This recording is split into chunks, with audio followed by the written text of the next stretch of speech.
Thanks for the $15,000 venue deposit, sis. Brad and I will have the perfect wedding now, she texted. What she didn't know, Brad's company was mine, his apartment was mine, and tomorrow, she'd learn everything was mine. I stared at my phone screen, reading Jessica's text over and over, waiting for the punchline. This had to be a joke. My younger sister couldn't have actually stolen my wedding venue deposit. The $15,000 I'd saved for 3 years, working double shifts as a nurse while building my medical startup on the side. But the screenshot she'd sent of the venue's confirmation email, transferred to Jessica Martinez and Brad Coleman, told me this was real. My name is Isabella Martinez, and at 31, I thought I'd seen the worst of my sister's selfishness. Growing up, Jessica was always the golden child, pretty, popular, and perpetually playing the victim. While I worked my way through nursing school, she partied through community college. While I saved every penny, she spent mom and dad's money like it was endless. But stealing my wedding deposit? This was a new low, even for her. I called the venue immediately. Rosewood Gardens. This is Patricia. Hi Patricia. This is Isabella Martinez. There's been a mistake with my deposit. Oh, Ms. Martinez, your sister just left. Such a sweet girl. She explained the situation. How you'd gifted her the venue as an engagement present. How generous. I didn't gift her anything, I said through gritted teeth. That deposit was stolen. Patricia's tone shifted. Well, she had all your information, your confirmation number, your password. She said you were there with her earlier but had to leave for a medical emergency. Look, I'm sorry, but without proof of theft, the transfer stands. It's in our contract. I hung up, my hands shaking. Jessica had played this perfectly. She knew I used the same password for most things, our childhood dog's name. She knew I kept important documents in my home office. She'd been there last week, crying about Brad losing his job, and I'd comforted her like always. While I was making her tea, she was stealing my future. My phone buzzed with another text from Jessica. Don't be mad. You always said family comes first. Besides, you and David can get married anywhere. Brad needs this perfect wedding for his image. You understand, right? Love you, David, my fiancé of 4 years, who'd been patient and supportive as I built my career and business, who'd proposed with his grandmother's ring because he knew I valued sentiment over size, who was currently in Seattle, presenting at a medical conference, blissfully unaware that our wedding venue had just been stolen. I didn't call him, not yet, because as I sat in my apartment, fury building, I realized something Jessica didn't know, something that was about to make her betrayal the worst decision of her life. Brad Coleman, her fiancé, the man she'd been dating for 8 months and was apparently ready to marry using my money. I knew Brad very well, better than Jessica could imagine. 3 years ago, when I was developing my medical software startup, I needed investment. Brad was a junior partner at a venture capital firm, cocky and ambitious. He'd pursued the deal aggressively, and eventually, I'd agreed to his terms. What he didn't realize, what none of them realized because I'd used a shell company, was that his firm hadn't just invested in my startup, they'd given me controlling interest in several of their properties, including the tech company where Brad now worked as CEO, including the apartment building where he lived, including the investment firm that paid his bonuses. Brad Coleman had spent 3 years unknowingly making me rich while dating my sister, and now he'd helped her steal from me. Time for them to learn who really held the cards. I opened my laptop and began pulling files, contract after contract, deed after deed, 3 years of careful planning, of building an empire while everyone thought I was just a nurse with a side project. My medical software company was the visible part of the iceberg. Below the surface was so much more. First, I called my lawyer, Diane Chen. I need you to execute Operation Clean Sweep. All of it? Diane sounded surprised. That's 23 properties and 4 companies. All of it. Start with Coleman Industries and 1547 Park Avenue. Brad Coleman's company and apartment building? The very same. Diane whistled low. He's going to lose his mind when he finds out. When do you want to pull the trigger? I checked the date. Jessica just stole my wedding venue for her wedding to Brad. It's in 6 weeks. Let's give them 5 weeks to plan everything. Send invitations. Order flowers. Then we strike. Brutal. I love it. I could hear Diane smile. I'll have the papers ready by morning. Next, I scrolled through my contacts to Martha Coleman, Brad's mother. We'd become friendly over the years, though she had no idea I was the shadow investor in her son's life. She thought I was just a nurse who'd helped her through a health scare. Martha, it's Isabella. I have some news about Brad and Jessica. The next 5 weeks were torture and theater combined. Jessica threw herself into wedding planning with my money. posting constantly on social media. Can't believe I found my dream venue. #blessed #future Mrs. Coleman. She had the audacity to invite me to her engagement party. I attended, wearing a simple black dress and a smile that didn't reach my eyes. "Bella," she squealed, throwing her arms around me, "isn't this amazing? Look at the ring Brad got me." The ring was enormous, easily $50,000. I recognized it from the jewelry store next to Brad's office, the one in the building I owned. "It's beautiful," I said calmly. "Brad must be doing well." Brad appeared then, all swagger and expensive suit. "Business is booming. Just closed a huge deal with some overseas investors. We're set for life, babe." Jessica giggled and kissed him. I wanted to tell him those overseas investors were my shell companies, that I'd been slowly buying out his shares for months. Instead, I smiled and toasted their happiness.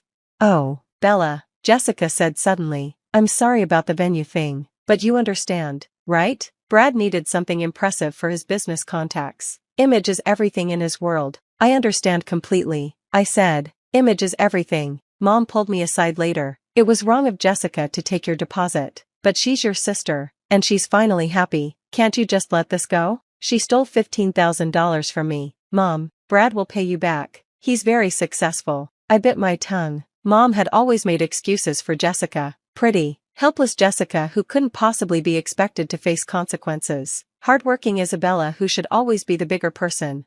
"Sure, Mom, I'm sure he will." I left early, but not before Brad cornered me at the bar. "Thanks for being cool about the venue. Jessica was worried you'd freak out. I told her you were too smart to let family drama affect business." "Business?" I raised an eyebrow. "Well, yeah, I might throw some investment your way for that little medical thing you're working on. Keep it in the family, you know?" He winked like he was doing me a favor. "That's very generous, Brad." He clapped me on the shoulder. "What's family for, right? What's family for, indeed." The next 5 weeks, I watched Jessica plan my dream wedding. She used my vendor list, my flower arrangements, even my menu selections. Every detail I'd spent months planning, she copied. She sent me photos for approval, as if I was her wedding planner instead of the sister she'd robbed. "Do you think the roses should be blush or ivory?" she texted. "Blush," I replied. "They'd look better in the foreclosure photos." Meanwhile, I was busy with Diane. We restructured holdings, transferred assets, and prepared for financial Armageddon. Brad's company was leveraged to the hilt, I knew because I held the loans. His apartment was rented, not owned, from me. Every aspect of his flashy lifestyle was built on foundations I controlled.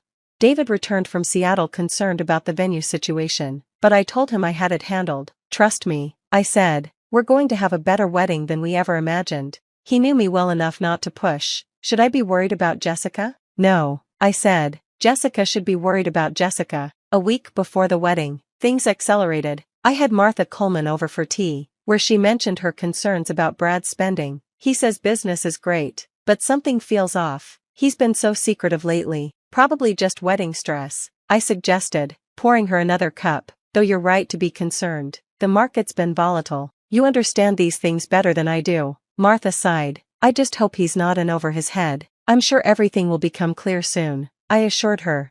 3 days before the wedding, I received a call from Patricia at Rosewood Gardens. "Ms. Martinez? I'm calling about the Coleman-Martinez wedding. There seems to be an issue with the final payment." "What kind of issue?" "Mr. Coleman's credit card was declined. All of them. Your sister isn't answering her phone." "How much is owed?" $47,000, including catering and rentals." "I see. Unfortunately, I can't help. That booking isn't under my name anymore, remember?" Patricia's silence spoke volumes. "Right, of course. I'm sorry for bothering you." My phone exploded an hour later. 17 calls from Jessica, 23 texts ranging from "help" to "what did you do?" to "please call me back. It's an emergency." I let her stew until evening, then answered on the 20th call.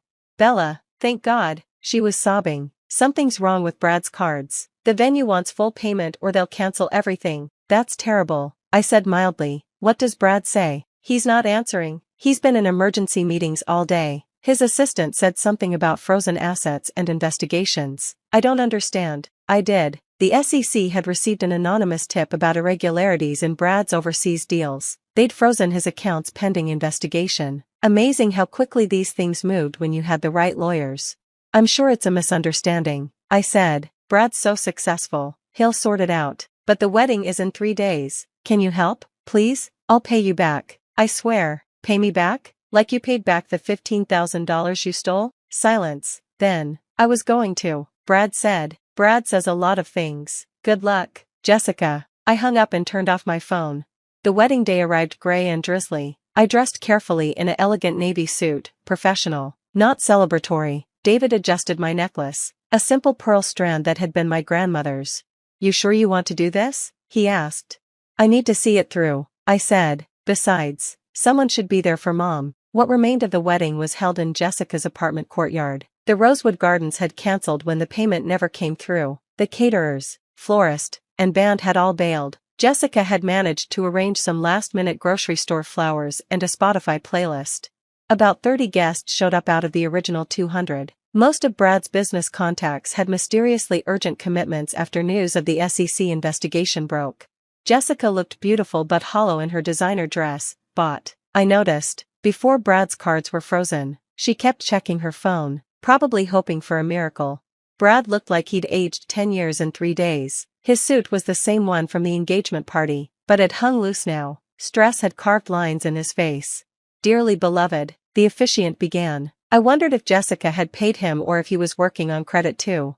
That's when the doors burst open. Not dramatically, this wasn't a movie, but the 2 men in dark suits who entered might as well have been wearing FBI signs.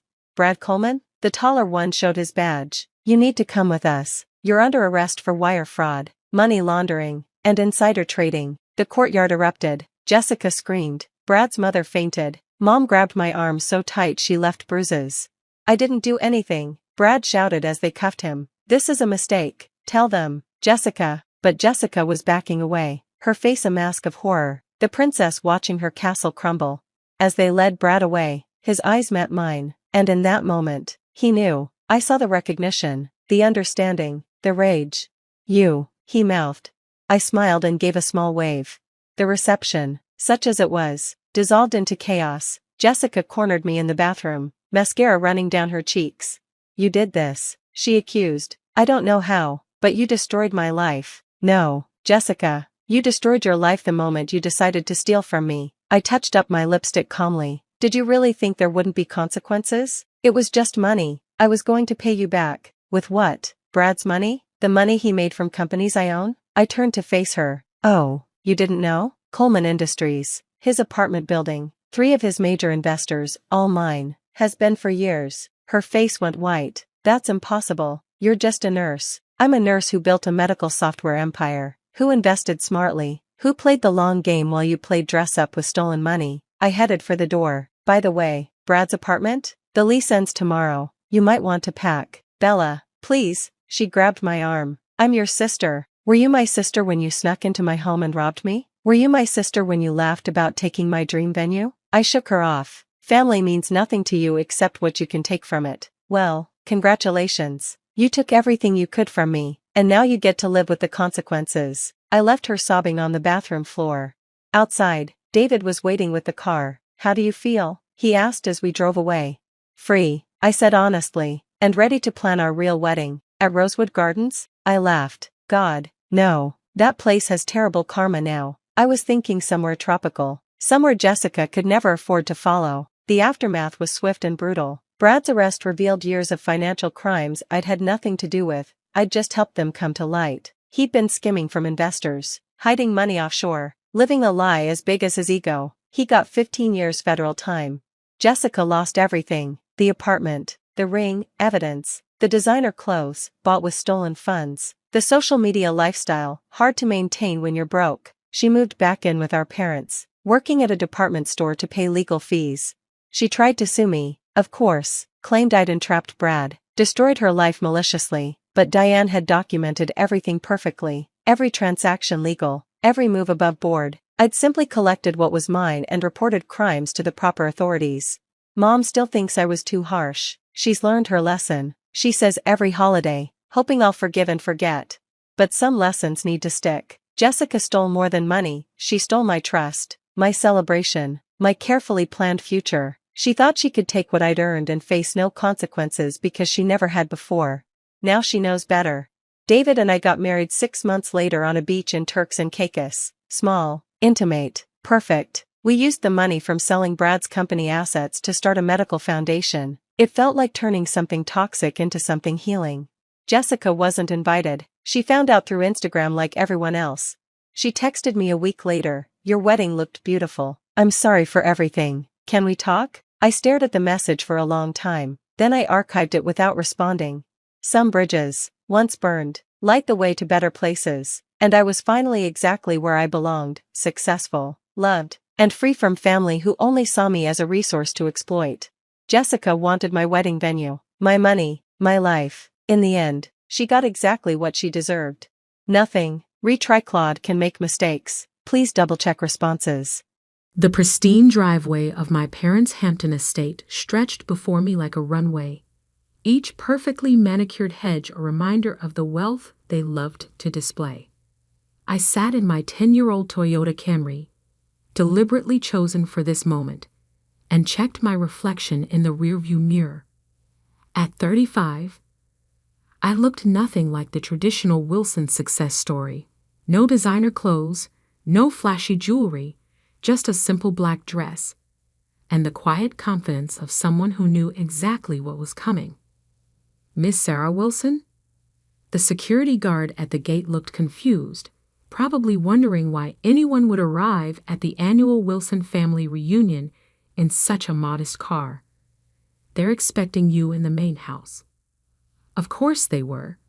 The prodigal daughter, returning to face another year of thinly veiled insults and comparisons to her more successful cousins. If only they knew. I drove past 3 Bentleys, 2 Porsches, and a Ferrari before parking my Camry prominently in front of the entrance. The car stuck out like a sore thumb, exactly as intended. I could already imagine Aunt Marie's perfectly plucked eyebrows rising in disdain. The grand double doors opened before I could knock, revealing my younger sister Jessica in all her glory.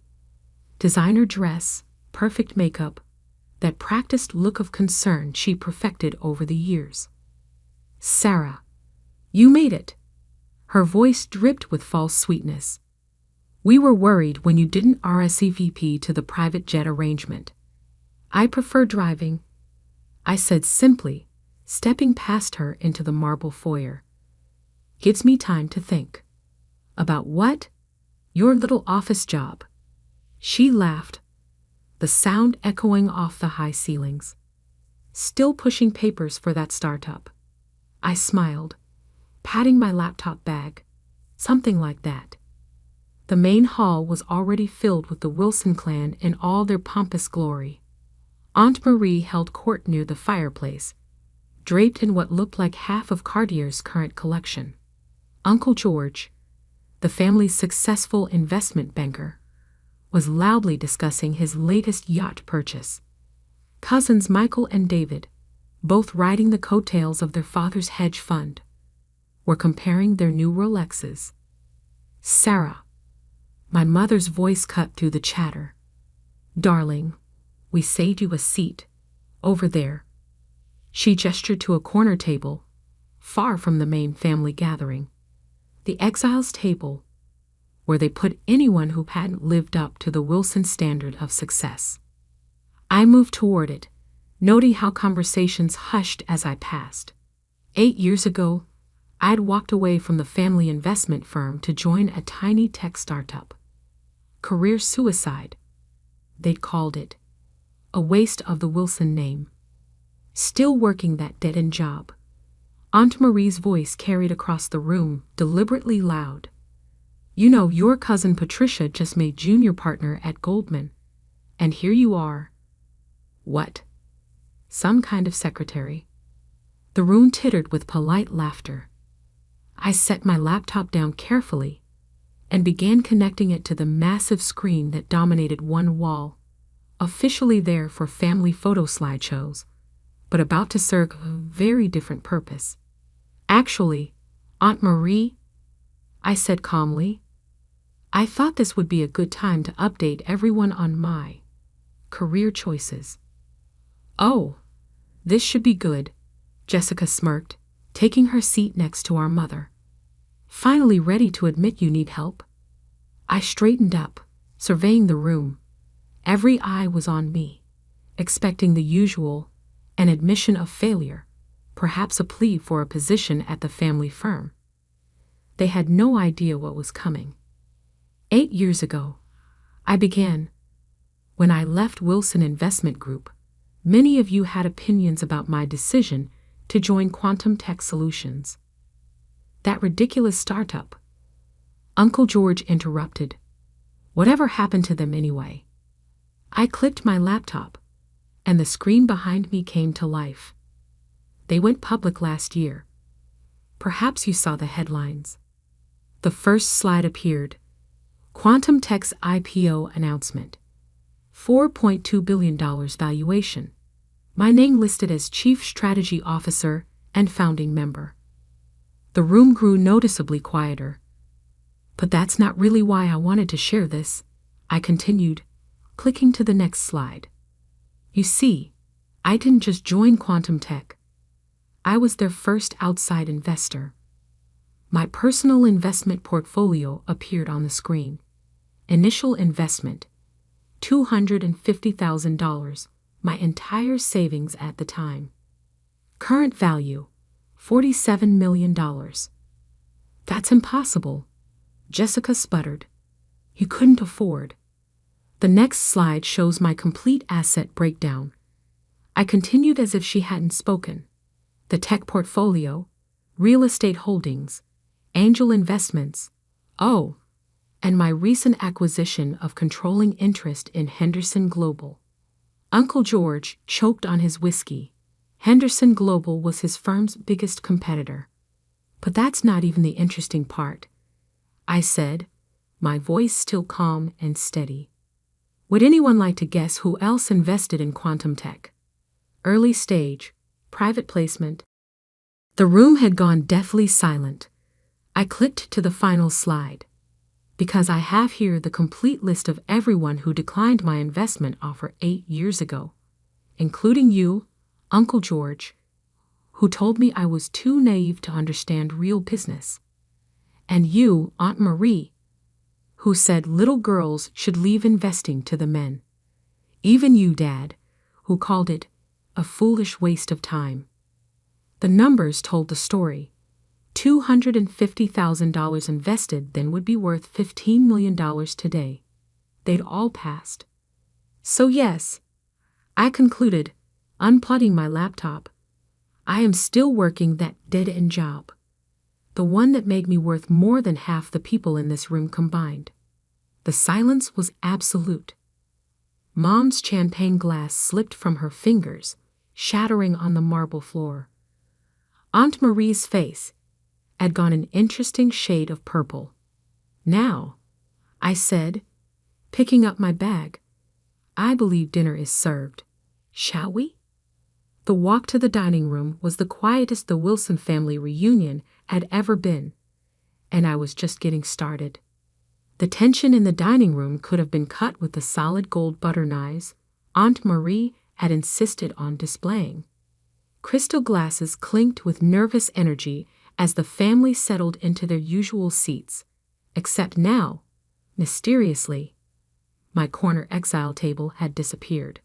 Instead, Uncle George himself pulled out a chair for me at the main table, right next to Dad. Sarah, he cleared his throat, his earlier arrogance replaced with something approaching desperation. Perhaps we could discuss some potential synergies between Henderson Global and my firm. I took a slow sip of water, enjoying the moment. I don't think that would be appropriate, Uncle George. Given the pending SEC investigation into your trading practices. His face went white. How did you? I'm on the board now, I said simply. We get all the reports. Across the table, Jessica was furiously typing on her phone, probably Googling every detail she could find about Quantum Tech and my role there. Mom kept glancing between me and Dad, waiting for someone to take control of the situation. But Dad just sat there, staring at his plate like it might offer some explanation for how his foolish daughter had outmaneuvered them all. The first course arrived. Imported caviar, naturally. Aunt Marie always did love her displays of wealth. So Sarah. My cousin Patricia ventured, clearly trying to salvage some family dignity. Tell us more about your investments. Surely you had help managing such large sums. I smiled. Actually, I developed my own algorithm for identifying undervalued tech companies. It's been quite successful. Perhaps you've heard of Mindspace or Nexus Analytics? More uncomfortable shifting in seats.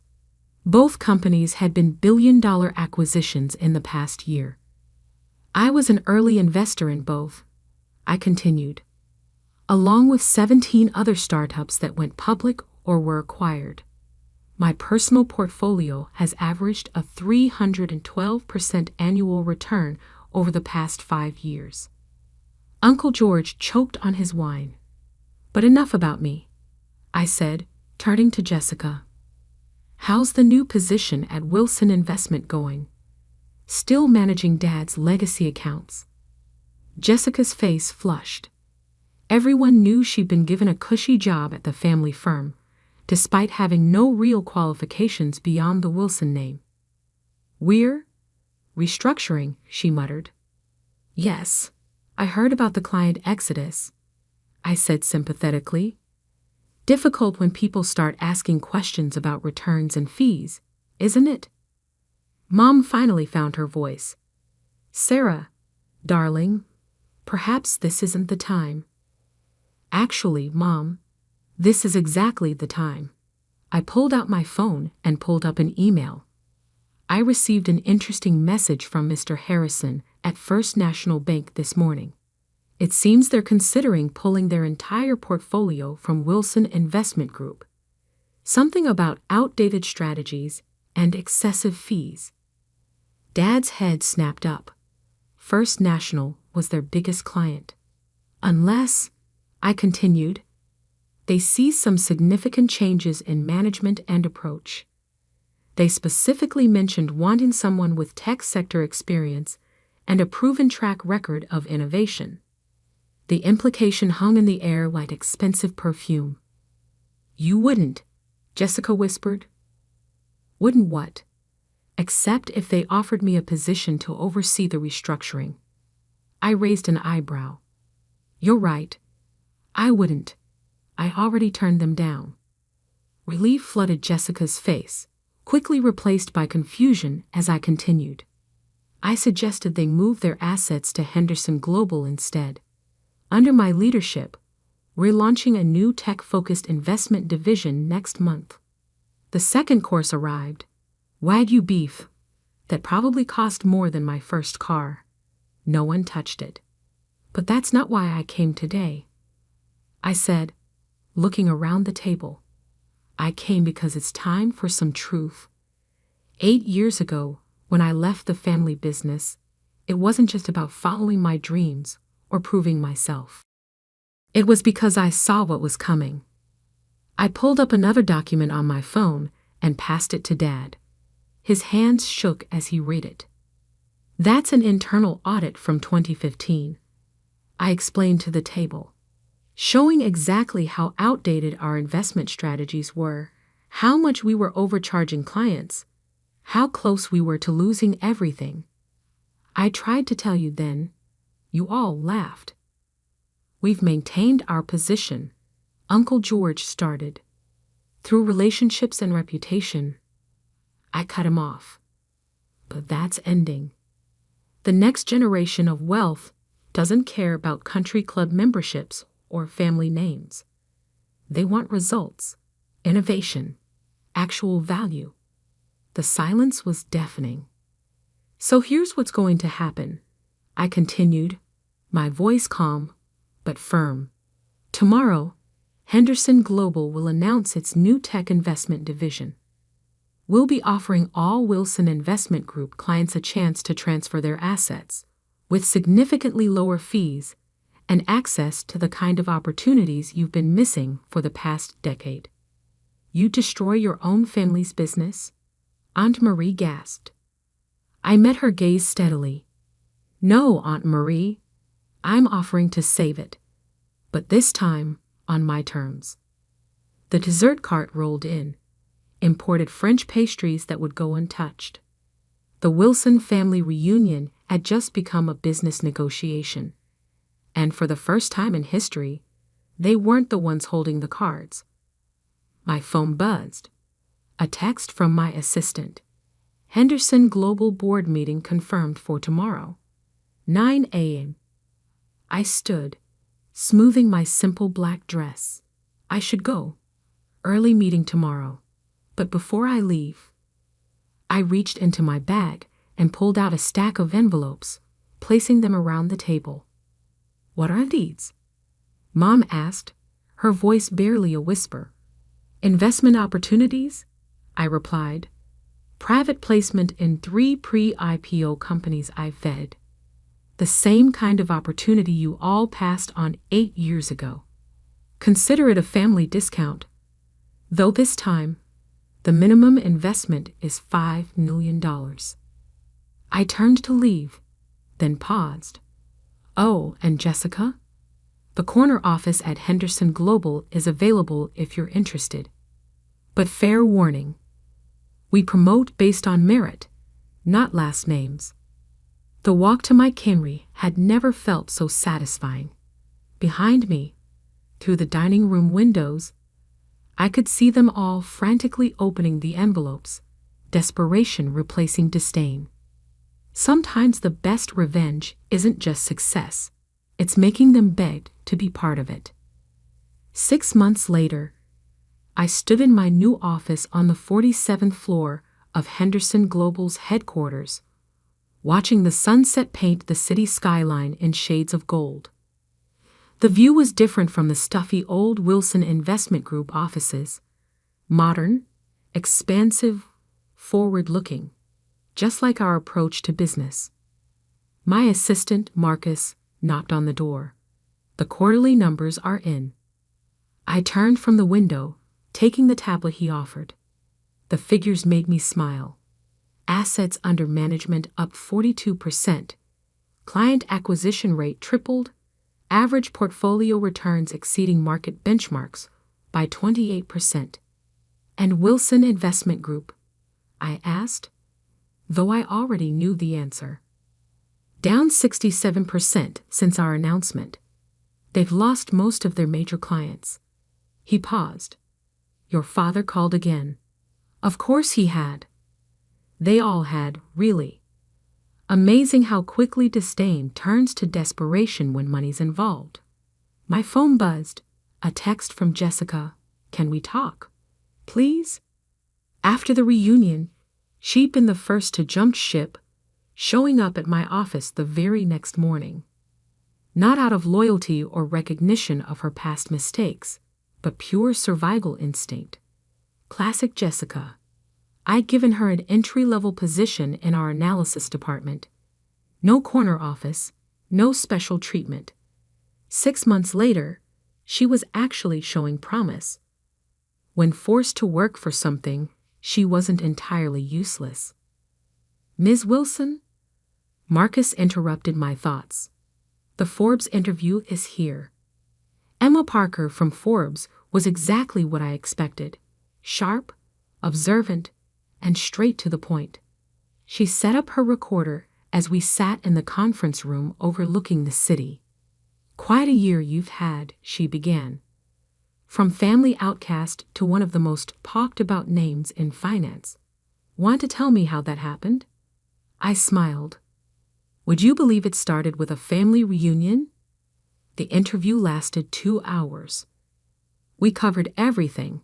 The early days at Quantum Tech, the algorithm I'd developed, the careful planning that led to the Henderson Global acquisition.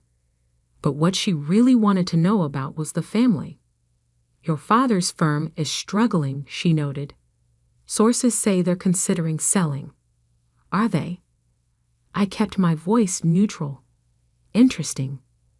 Word is, you're the potential buyer. I leaned back in my chair.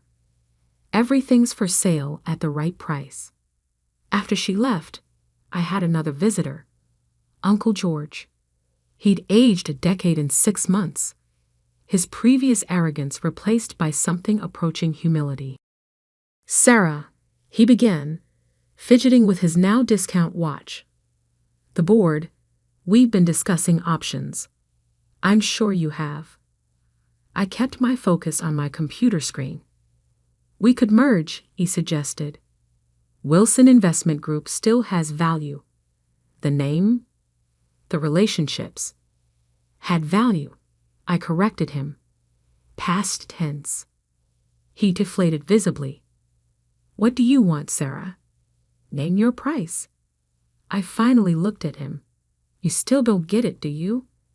This was never about price. It was about respect. About recognizing value isn't just about last names and country club memberships." "We were wrong," he admitted. "Is that what you want to hear?" "What I want," I said carefully, "is for you to leave. When I'm ready to make an offer for what's left of Wilson Investment Group, it'll be through proper channels, just like everyone else." That evening, I had dinner with an unexpected ally, Aunt Marie. She'd called out of the blue, asking to meet at a quiet restaurant downtown. She looked smaller somehow, less intimidating without her usual armor of jewelry and condescension. "I've been thinking about what you said," she began, "at the reunion, about seeing what was coming." I waited, sipping my wine.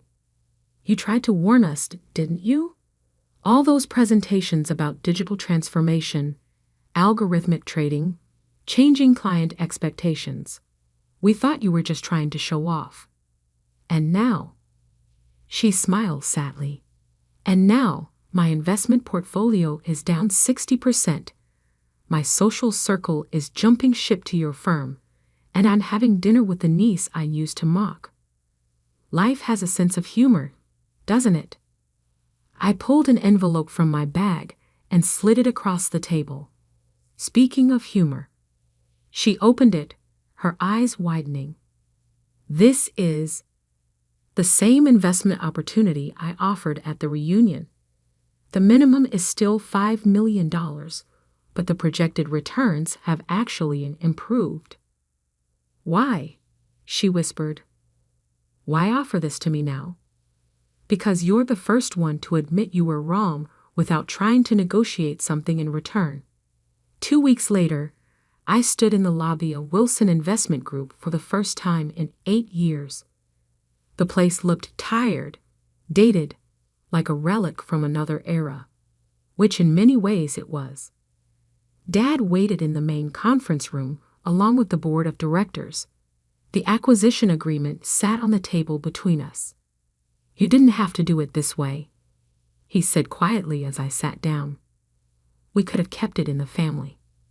"That's exactly why I had to do it this way," I replied, pulling out my pen. "The old way of doing things is over, Dad. The future belongs to those who can adapt." I signed the papers efficiently, no ceremony or emotion. 8 years of planning, of being underestimated and dismissed, had led to this moment. Wilson Investment Group would be absorbed into Henderson Global's tech division, its assets redistributed, its outdated approaches modernized. "What happens now?" Dad asked as I stood to leave. I paused at the door. Now we build something better. Something based on merit, not inheritance.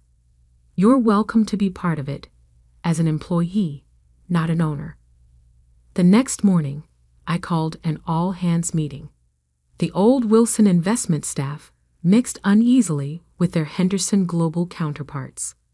Jessica sat in the middle, a perfect symbol of the bridge between old and new. "As of today," I announced, "we're no longer Wilson Investment Group or Henderson Global. We're Quantum Financial Partners." I clicked to the next slide, revealing our new logo, a name that represents innovation, forward-thinking, and most importantly, results. The room erupted in applause, genuine this time, not the polite golf claps of family reunions past. Later that evening, as I packed up my office for the move to our new headquarters, I found an old photo tucked in my desk drawer. The last Wilson family reunion before I left. Everyone posed perfectly, fake smiles and real jewelry, all show and no substance. My phone buzzed with a text from the Henderson Global Board. Q1 projections exceeded.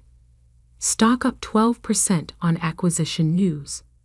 I smiled, tucking the photo back in the drawer. The next family reunion would be very different, if I decided to attend at all. Because sometimes the best revenge isn't just proving them wrong, it's building something so much better that they can't help but admit it. I stared at the elegantly set dinner table, watching steam rise from the perfectly arranged Sunday roast. The familiar scent of rosemary and thyme filled our family's dining room, but tonight something felt different. Heavier, like the air itself was holding its breath. "Emily, pass the potatoes," my father said without looking at me. His voice carried that stern edge I'd grown familiar with over the past few months. The one that suggested I was barely worth acknowledging. I was 32, single, and according to my family, the disappointment of our prestigious Williams lineage. What they didn't know was that I'd spent the last 6 years quietly building something they couldn't begin to understand.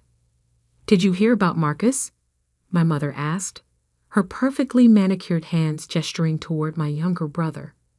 "He just made junior partner at his law firm, youngest in the company's history." Marcus smirked from across the table. At 29, he'd always been the golden child, the one who followed the expected path: law school, prestigious firm, country club membership, everything our parents had mapped out. "That's wonderful," I said softly, taking a small bite of roast beef. I could feel their eyes on me, waiting for signs of jealousy or resentment. I gave them neither. "Speaking of success," my father began, placing his fork down with deliberate slowness, "we need to discuss the house situation." My stomach tightened. I'd been waiting for this moment. 6 years ago, when I left my corporate job to start my own real estate investment company, they'd laughed, called it a phase, said I'd come crawling back when reality hit. Instead, I'd worked in silence, building a portfolio that now included 12 properties across 3 states. But they didn't know that. They thought I was barely surviving, living in the old family home out of their generosity. The same home my grandmother had left to me in her will, much to everyone's shock. "Emily," my father continued, his voice growing harder, "your mother and I have decided it's time for a change. Marcus needs a proper family home now that he's making partner. Somewhere to start his own family." I took another small bite, chewing slowly. "I see. Don't act dense," Marcus cut in. "You've been living there rent-free for years. It's time someone responsible took over. Someone with a real career." My mother nodded in agreement. "We've already spoken to the family lawyer. The house should have gone to your father anyway. Your grandmother wasn't thinking clearly when she made that will." The insult to my grandmother's memory stung more than their dismissal of me. She'd been the only one who saw me clearly, who understood why I spent weekends studying real estate markets instead of attending society functions. "So," my father said, reaching into his jacket pocket and pulling out a document, "we need you to sign this. It transfers ownership back to the family trust, where it belongs." I glanced at the paper but didn't reach for it. "And if I don't?" Marcus laughed sharply. "Come on, Em. You can barely afford groceries. How long do you think you can keep up the property taxes? The maintenance? The mortgage payments?" If they'd bothered to check, They'd have known the mortgage was paid off 3 years ago. By me. But they never checked. Never asked.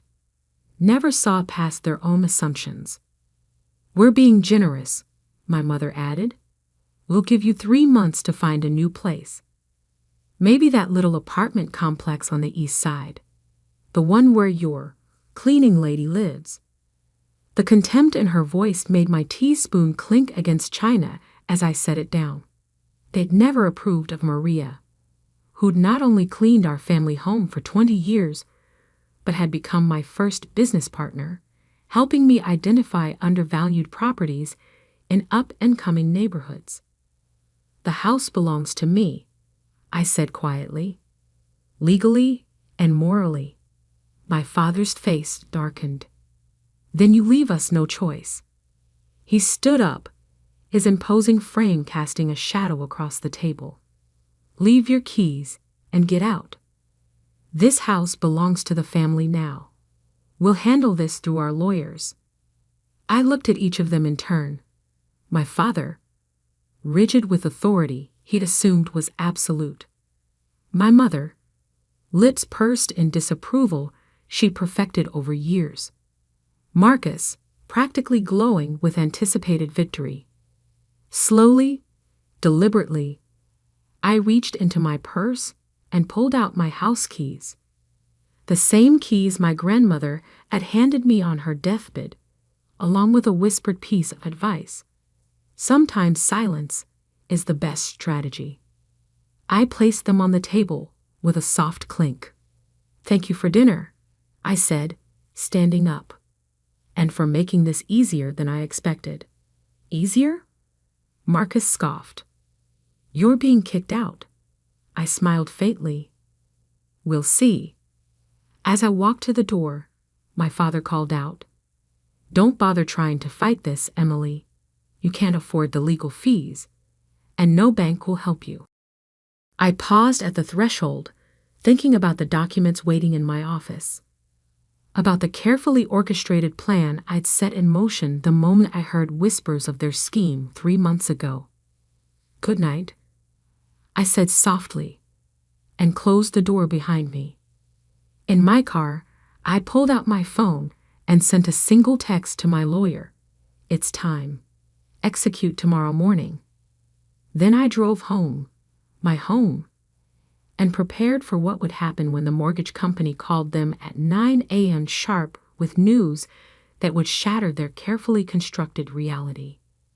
Because while they'd been busy underestimating me, I'd been busy building an empire. And tomorrow, they'd learn exactly what their disappointment of a daughter had become.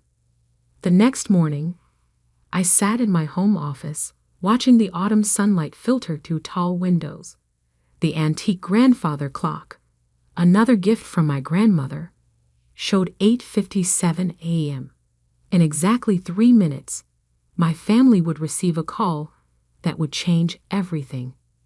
My phone buzzed. A message from Maria. They just pulled up in the driveway. Your father, mother, and Marcus. They look angry. I smiled, remembering the conversation I'd had with Highland Mortgage Corporation last week. The timing couldn't have been more perfect. At precisely 9:00 a.m., I heard the doorbell ring. Then aggressive knocking. "Emily," my father's voice boomed through the door. "Open up immediately." I pressed the intercom button. "I'm in a meeting. Please wait in the parlor. Maria will let you in." I could practically hear my mother's disdain at being greeted by the housekeeper, but they had no choice. As they settled into the parlor, my phone lit up with an incoming call. Robert Chen, Senior VP at Highland Mortgage. "Everything's proceeding as planned," he said. "I just spoke with your father. He wasn't pleased to learn about the transfer." "I imagine not," I replied calmly. "Thank you, Robert." I opened my laptop, checking my portfolio dashboard one last time. Everything was in place. 6 years of careful planning, of quiet acquisitions, of strategic patience, all leading to this moment. The parlor door burst open. My father stormed in, face flushed, waving his phone. "What is the meaning of this? The mortgage company says you transferred the loan to your corporation? That you own not just this house but half the properties in the Heights district." Behind him, my mother clutched her designer handbag like a shield. Marcus looked less smug now, his lawyer's mind finally beginning to grasp the situation. I turned my laptop around, showing them the portfolio dashboard. "Would you like to sit down? This might take a while to explain." "Explain what?" Marcus snapped. "How you've been deceiving us." "No," I said quietly. "How you've been deceiving yourselves." I pulled up the first document, the original deed to our family home. "When grandmother left me this house, you all assumed I couldn't handle it, that I'd fail. What you didn't know was that she also left me her real estate investment guidelines, her strategies, her vision." My mother sank into a leather armchair, her composure cracking. "But you've been struggling. Working from home. No office, no employees." I clicked to the next screen. A satellite view of the Heights district, with properties highlighted in blue. "Those aren't signs of struggle, Mother. They're signs of strategy. Every property in blue belongs to Williams Capital Investment Group, my company." "Impossible," my father whispered. "That's nearly 40 properties." 47, I corrected, including the building where Marcus's law firm rents their top-floor office space. "I bought it through a subsidiary last year. Your rent helps fund my new acquisitions." Marcus collapsed into a chair, his face pale. "The merger meeting room. The one they suddenly renovated last month. My building manager mentioned you liked the changes," I said with a small smile. "I'm glad. I chose the design myself." My father's hands were shaking now. "The mortgage company said, they said you've paid off over $780,000. I finished for him." "Yes, 3 years ago. The house has been fully owned by my corporation since then. I just let you all believe otherwise because, well, it was simpler that way." "But how?" my mother demanded. "Where did you get the capital?" I thought about the nights I'd spent studying market trends, the weekends exploring emerging neighborhoods with Maria, the relationships I'd built with local business owners and developers, all while they assumed I was failing. "I started small," I explained. "Used my savings to buy a foreclosed duplex. Renovated it with Maria's help. Yes, Mother, our housekeeper is actually my business partner and owns 15% of the company. We flipped that property for triple the investment, then leveraged it for larger purchases." I pulled up another document, my company's current valuation. The number made my mother gasp. "That's..." She couldn't finish the sentence. "More than the family trust?" I supplied. "Yes, significantly more." My father straightened his tie, his businessman instincts finally overriding his anger. "Why tell us now? Why not sooner?" "Because you needed to show your true colors first," I said calmly. "I wanted to see if you really try to take my home, the home grandmother trusted me with, and you did." I stood up, walking to the window that overlooked the garden where I'd first dreamed of building something of my own. "Now we can discuss new terms. You can continue living in the family properties." "Yes, I own those too, but with formal lease agreements. Market rate rent. Professional terms." "You charge your own family rent?" my mother asked incredulously. "The same way you were ready to make me homeless." I turned back to face them. "Yes, business is business, isn't it, Father? That's what you always taught us." Marcus stood up, straightening his expensive suit. The family lawyers will already know. I cut him off. I hired them last year when I acquired their building. They work for me now, too. The silence that followed was deafening.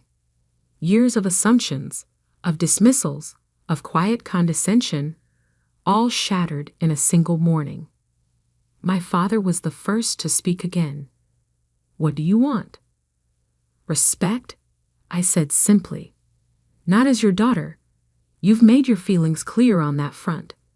But as a businesswoman who's built something substantial, something real." I handed each of them a folder containing new lease agreements for their respective properties. "You have until Friday to sign. After that, we can discuss alternative arrangements. And if we refuse," Marcus challenged, though his voice lacked its usual confidence. I smiled, remembering my grandmother's words about silence and strategy. "Then I'll have to give my other tenants first right of refusal on those properties. I believe your law firm's competitors have been quite interested in that top-floor office space."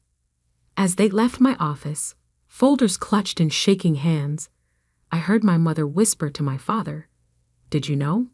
All this time, did you have any idea?" "No," he replied, sounding older than I'd ever heard him. "We never really looked." I sat back down at my desk, letting out a long breath. Maria appeared with a cup of tea, her special blend that had gotten me through countless late nights of planning. "They finally see you," she said, placing the cup beside me. I nodded, thinking about the long journey from that first small duplex to now. "They see the power," I corrected. "They don't see me yet, but maybe now they'll start looking." My phone buzzed with messages from other property owners in the Heights, eager to discuss acquisitions. The empire I'd built quietly was about to become very visible. But first, I had a company to run, tenants to meet, and a grandmother's legacy to honor. The family drama could wait. After all, I had all the time in the world now, and all the power too. 1 month after the confrontation in my office, I stood at the window of my newly opened headquarters in downtown Chicago. The entire top floor of the Morrison Building, another recent acquisition, offered a panoramic view of the city I'd slowly been reshaping. My phone buzzed. A text from Marcus. "Can we talk? Alone?" In the weeks since the revelation, my family had processed things differently. Mother had taken to calling daily, oscillating between apologetic reminiscence and thinly veiled attempts to understand my sudden success. Father had retreated into stoic silence, signing the lease agreements without comment. But Marcus had been suspiciously quiet. "Come by the office at 2, I texted back. Sarah, my executive assistant, appeared at my door. "The Henderson Group is here for the merger discussion." I nodded, straightening my blazer. "Send them in." The meeting went smoothly. They'd been trying to acquire one of my smaller properties for months. Now they were selling their entire portfolio to me instead. Funny how quickly things change when people realize who really holds the power. At precisely 2 p.m., Marcus arrived. He looked different. Less polished, more human somehow. The swagger was gone. "Nice office," he said, glancing around. "Better than my firm's." "Your firm's lease is up for renewal next month," I replied, gesturing for him to sit. "We should discuss that too." He sank into the chair across from my desk.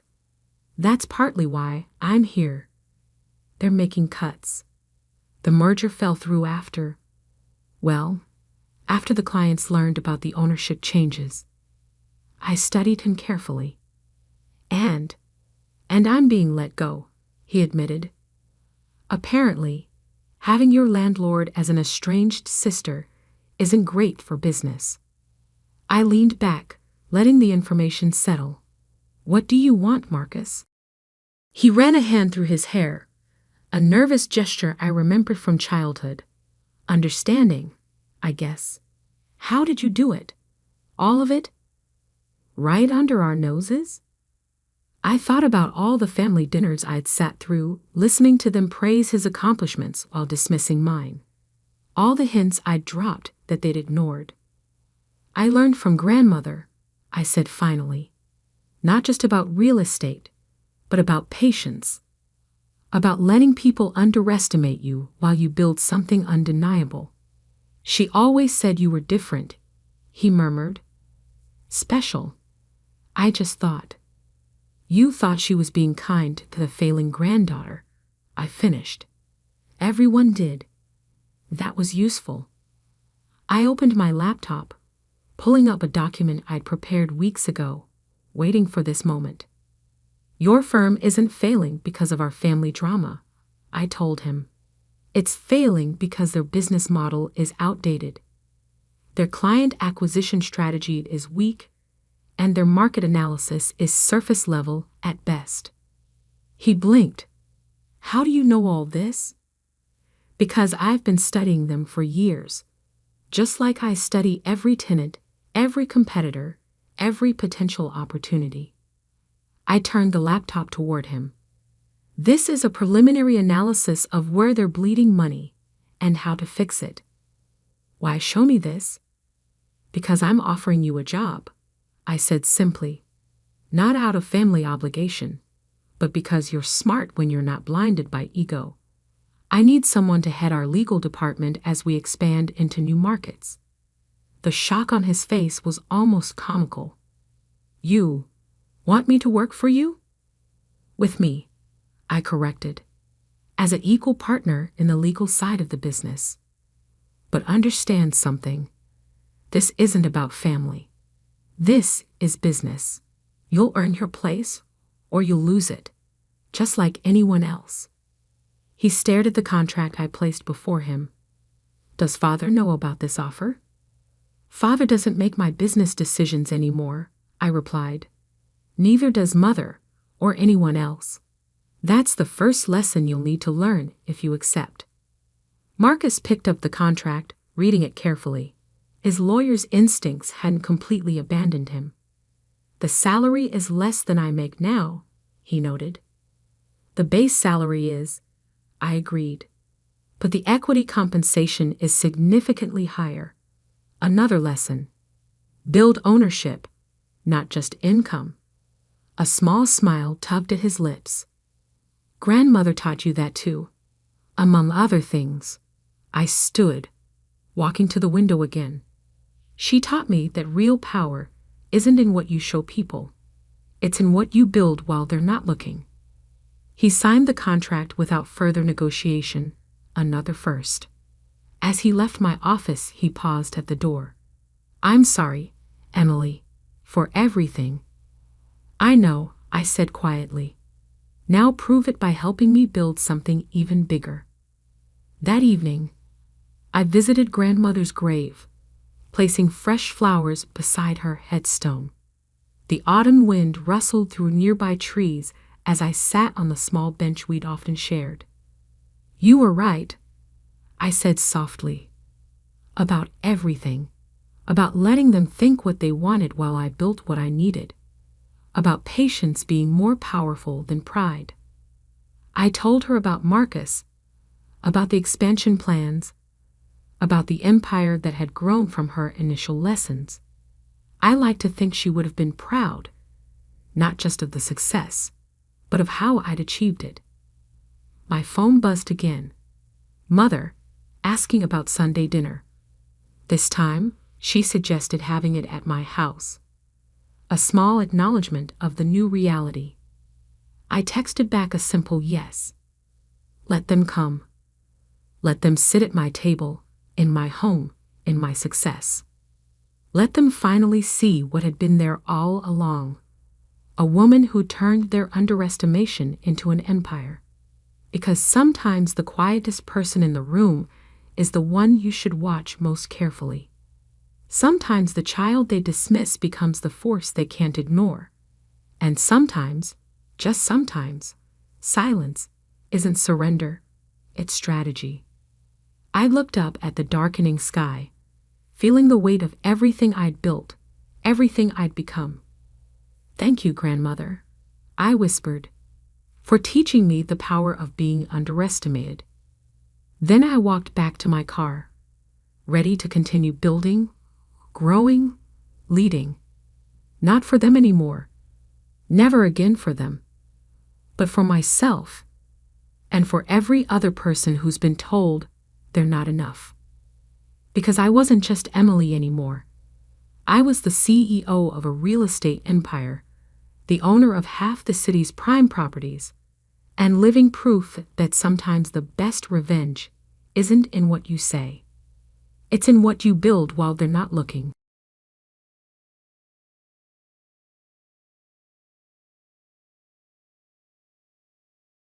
The morning sun streamed through the stained glass windows of our family's estate library, casting colored shadows across faces I'd known all my life. Faces that had never quite known me. As per the terms Elizabeth Montgomery's final trust amendment, our family lawyer, Mr. Harrison, began formally. "We are gathered to discuss the distribution of the Montgomery Group assets." I sat quietly in the corner, watching my father straighten his Italian silk tie, a nervous habit he'd had since I was a child. Next to him, my sister Victoria adjusted her Cartier watch, manicured fingers tapping impatiently on the antique mahogany table. 2 weeks had passed since we buried Grandma Elizabeth, the woman who'd built Montgomery Investments from a small family office into a $4.8 billion empire. 2 weeks of whispered conversations, hidden meetings, and not-so-subtle celebrations from those who thought they knew what was coming. They didn't. Before we proceed, Mr. Harrison continued, "I should note that Mrs. Montgomery made several unusual requests regarding this meeting." "Just get on with it, James," my father interrupted. "We all know what Mother wanted." Did they? I thought, remembering the last 3 years of quiet Sunday afternoons in Grandma's private study. The lessons she'd taught me while everyone else was at the country club. The empire she'd really built, hidden behind the one they thought they knew. "Very well." Mr. Harrison adjusted his glasses. "The primary Montgomery Group holdings, including the investment firm, real estate portfolio, and technological ventures, will be distributed as follows." Victoria leaned forward, her perfectly styled hair falling slightly out of place, the only sign of her anticipation. "To Victoria Montgomery Pierce, Mr. Harrison Reed, in recognition of her MBA from Harvard Business School and her position as Chief Strategy Officer." My sister's smile grew wider. "Shares amounting to 15% of Montgomery Investments, plus the summer house in Martha's Vineyard." The smile faltered. 15%? That's all. I suppressed a small smile, remembering Grandma's words. "Watch their faces when they realize how little they really know." To William Montgomery, the lawyer continued, addressing my father, in recognition of 30 years of service as CEO. Dad straightened, confident in his position as eldest child and current chief executive.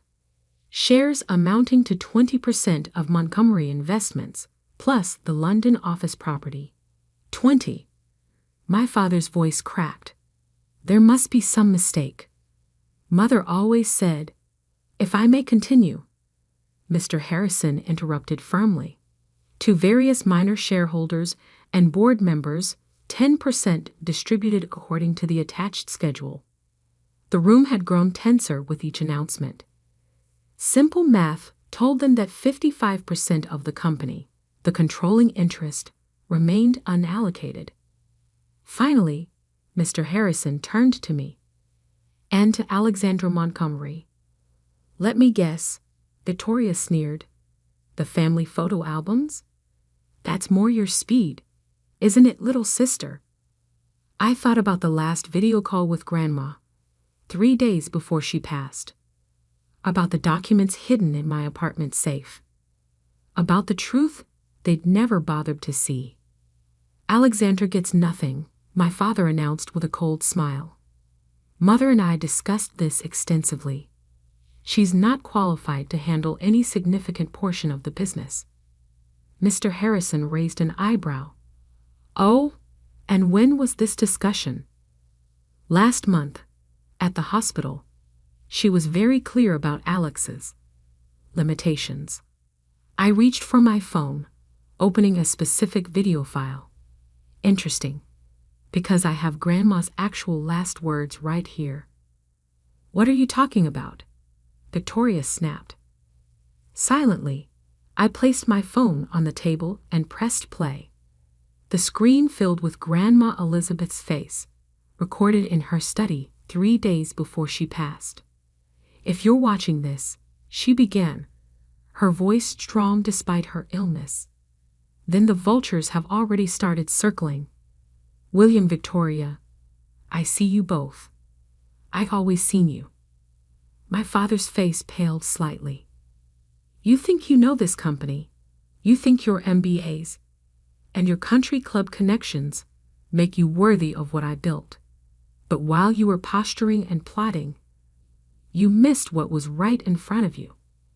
The video showed her picking up a thick folder. For the past 3 years, Alexandra has been running Montgomery Investments' Asian division. Under a different name, of course. Can't have you interfering with actual success, can we? Under her leadership, that division has outperformed all others by 300%. Victoria's head snapped toward me, but I kept watching the screen. But that's not all. Grandma continued. Show them, Alexandra. Show them what we built while they were too busy underestimating you. This was my cue. I pulled out my laptop, connected it to the library's display screen, and opened a series of documents. The Asian division was just the beginning, I said quietly. 3 years ago, Grandma asked me to audit the entire company. What we found wasn't pretty. Spreadsheets filled the screen, evidence of mismanagement, hidden losses, and questionable decisions under my father's leadership. You've lost $600 million in failed ventures that you've hidden from the board, I continued. Covered up 3 potential SEC violations, and nearly bankrupted our tech division with that merger you forced through last year. How dare you? My father started to rise. Sit down, William. Grandma's voice commanded from the video. You've done enough damage. Alexandra didn't just find your mistakes. She fixed them. Remember that mysterious investor who bailed out the tech division? That was her, using the fund I helped her build. The strategic partner who saved the European expansion. Also her. I switched to another document, my personal portfolio overview. Their eyes widened at the numbers. While you were drinking champagne at board meetings, I said, I was learning, building, protecting what Grandma created from what you nearly destroyed. Impossible, Victoria whispered. You're the quiet one, the family disappointment. No, Grandma's voice corrected. She's the one who understood what really matters. Not titles, not appearances, but responsibility, vision, integrity. The final document appeared on screen, the trust amendment's full terms. Alexandra Montgomery, Mr. Harrison read formally, inherits controlling interest in Montgomery Investments, 55% of all shares, full voting rights, and immediate appointment as Chief Executive Officer. The room exploded in protests. Victoria knocked over her water glass. Dad started quoting bylaws he'd never actually read. One more thing. Grandma's voice cut through the chaos. Alexandra has held proxy voting rights for my shares for the past year. Every major decision you thought I approved? That was her. She's been running this company while you played at being leaders. I stood up, straightening my simple black blazer. The board meeting is at 2. I suggest you all review the new organizational charts before then. There are going to be some changes. You can't do this, my father sputtered. I'm CEO. The board works for me now. I corrected him. Just like they've actually been doing for the past year. They just didn't know it. As I walked toward the door, Victoria called out, "We're your family." I turned back, remembering all the dismissive comments, the excluded invitations, the years of being treated as an afterthought. "No," I said quietly. "We're business associates now, and you both work for me." The video ended with Grandma's final words. "Remember, Alexandra, power isn't in what they see. It's in what they miss while they're too busy looking down on you." I left them in the library, their world shattered like the water glass at Victoria's feet.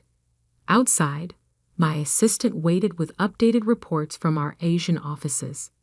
Time to show them what the quiet one could really do. The Montgomery Group's headquarters occupied the top 10 floors of a gleaming tower in downtown Boston. By 1:45 p.m., news of the morning's trust revelation had spread through all of them. I stepped out of the private elevator into what was now my executive floor, noting how quickly people's expressions had changed. Gone were the dismissive glances and condescending smiles. Now they watched me with a mixture of fear and fascination. "The board members are already in the conference room," my executive assistant Michael informed me, "and your father is demanding a private meeting before we begin." "Is he?" I smiled slightly.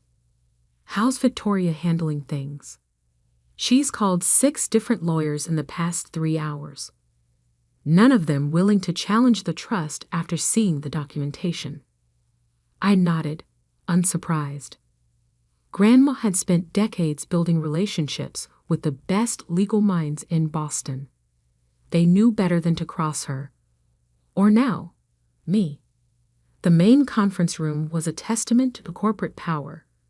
Floor-to-ceiling windows overlooking the city, handcrafted furniture, and today, 12 very nervous board members. My father stood as I entered, his face a mask of barely controlled rage. "Alexandra, we need to discuss this privately." "No, we don't." I took my seat at the head of the table, his former position. "Everything I have to say can be said here." I opened my laptop, connecting it to the room's display system. The screens came alive with data, performance metrics, project analyses, and financial reports. For those who haven't heard, there have been some changes in Montgomery Group's leadership structure, I began calmly. I now hold controlling interest and will be assuming the role of CEO, effective immediately. "This is absurd," my father interrupted. "The board won't." "The board," I cut him off, "has been watching our Asian division outperform every other sector for the past 3 years. Would you like to know why?" I switched to a new slide, an organizational chart showing the division's structure under my leadership. While you were focusing on old business models and outdated strategies, I rebuilt our Asian operations from the ground up, modernized our technology infrastructure, established new partnership models, created actual value instead of just talking about it at charity galas. Several board members leaned forward, studying the numbers with newfound interest. Under the name Alexander Shen, I've been running our most profitable division while you dismissed me as the family disappointment. I looked directly at my father. Did you ever wonder why you couldn't meet this mysterious executive who kept outperforming your targets? Victoria, who'd slipped into the room late, paled visibly. She'd spent months trying to arrange a meeting with Alexandra Chen, hoping to learn her secrets. The numbers don't lie, I continued. Our Asian division's ROI is triple the company average. Employee retention is 95% compared to your 60%. And we haven't had a single SEC compliance issue, unlike some other divisions. I switched to another document, a detailed analysis of the company's weaknesses under the previous leadership. Now let's discuss the changes that need to happen. For the next 2 hours, I outlined my vision for Montgomery Group's future. New technology investments, streamlined operations, enhanced compliance protocols. With each point, I could see the board members' expressions shifting from skepticism to understanding. Mr. Montgomery will transition to an advisory role, I announced, watching my father's knuckles whiten on the armrest. Victoria will remain as Chief Strategy Officer, but with revised responsibilities. You can't demote me, my father protested. I'd built this company. No, I corrected him. Grandma built it. You nearly broke it. Would you like me to show everyone the real numbers from the European merger? He fell silent, finally understanding the depth of what I knew. As for the rest of you, I addressed the board. Your positions are secure, assuming you adapt to our new direction. First quarter targets and performance metrics are in the folders being distributed now. Michael moved around the table, handling out detailed documentation of my plans. One last thing, I added, pulling up a final document. This is my personal investment portfolio, the one I built while you all thought I was finding myself after college. The numbers spoke for themselves. $1 billion fund built through strategic investments and careful planning. Everything I've done for the past 3 years has been preparation for this moment. I learned every aspect of our business, built my own success to prove I could. And now, I'm going to fix what you all broke. Victoria finally spoke up, her voice trembling slightly. Why didn't you tell us? We're family. I thought about all the family dinners where they talked over me, the meetings where they'd ignored my suggestions, the years of being treated as an afterthought. Family, I laughed softly. Family would have seen me, would have asked why Grandma spent so much time with me in her final years, would have wondered why our Asian division's success coincided with my quarter-life crisis travels. I stood up, straightening my blazer. But you didn't see. You didn't ask. You didn't wonder. And now, you work for me. The shareholders, my father began, already know. I cut him off. The press release went out an hour ago. Our stock is up 12% on the news of new leadership. I nodded to Michael, who began distributing another set of folders. These are your new contracts. Review them with your lawyers if you wish, but they're non-negotiable. Sign them by tomorrow morning or clear out your offices. As they filed out, shocked and subdued, my father lingered behind. I'm still your father, he said quietly. Yes, I agreed. But you're also an employee who's underperformed for years.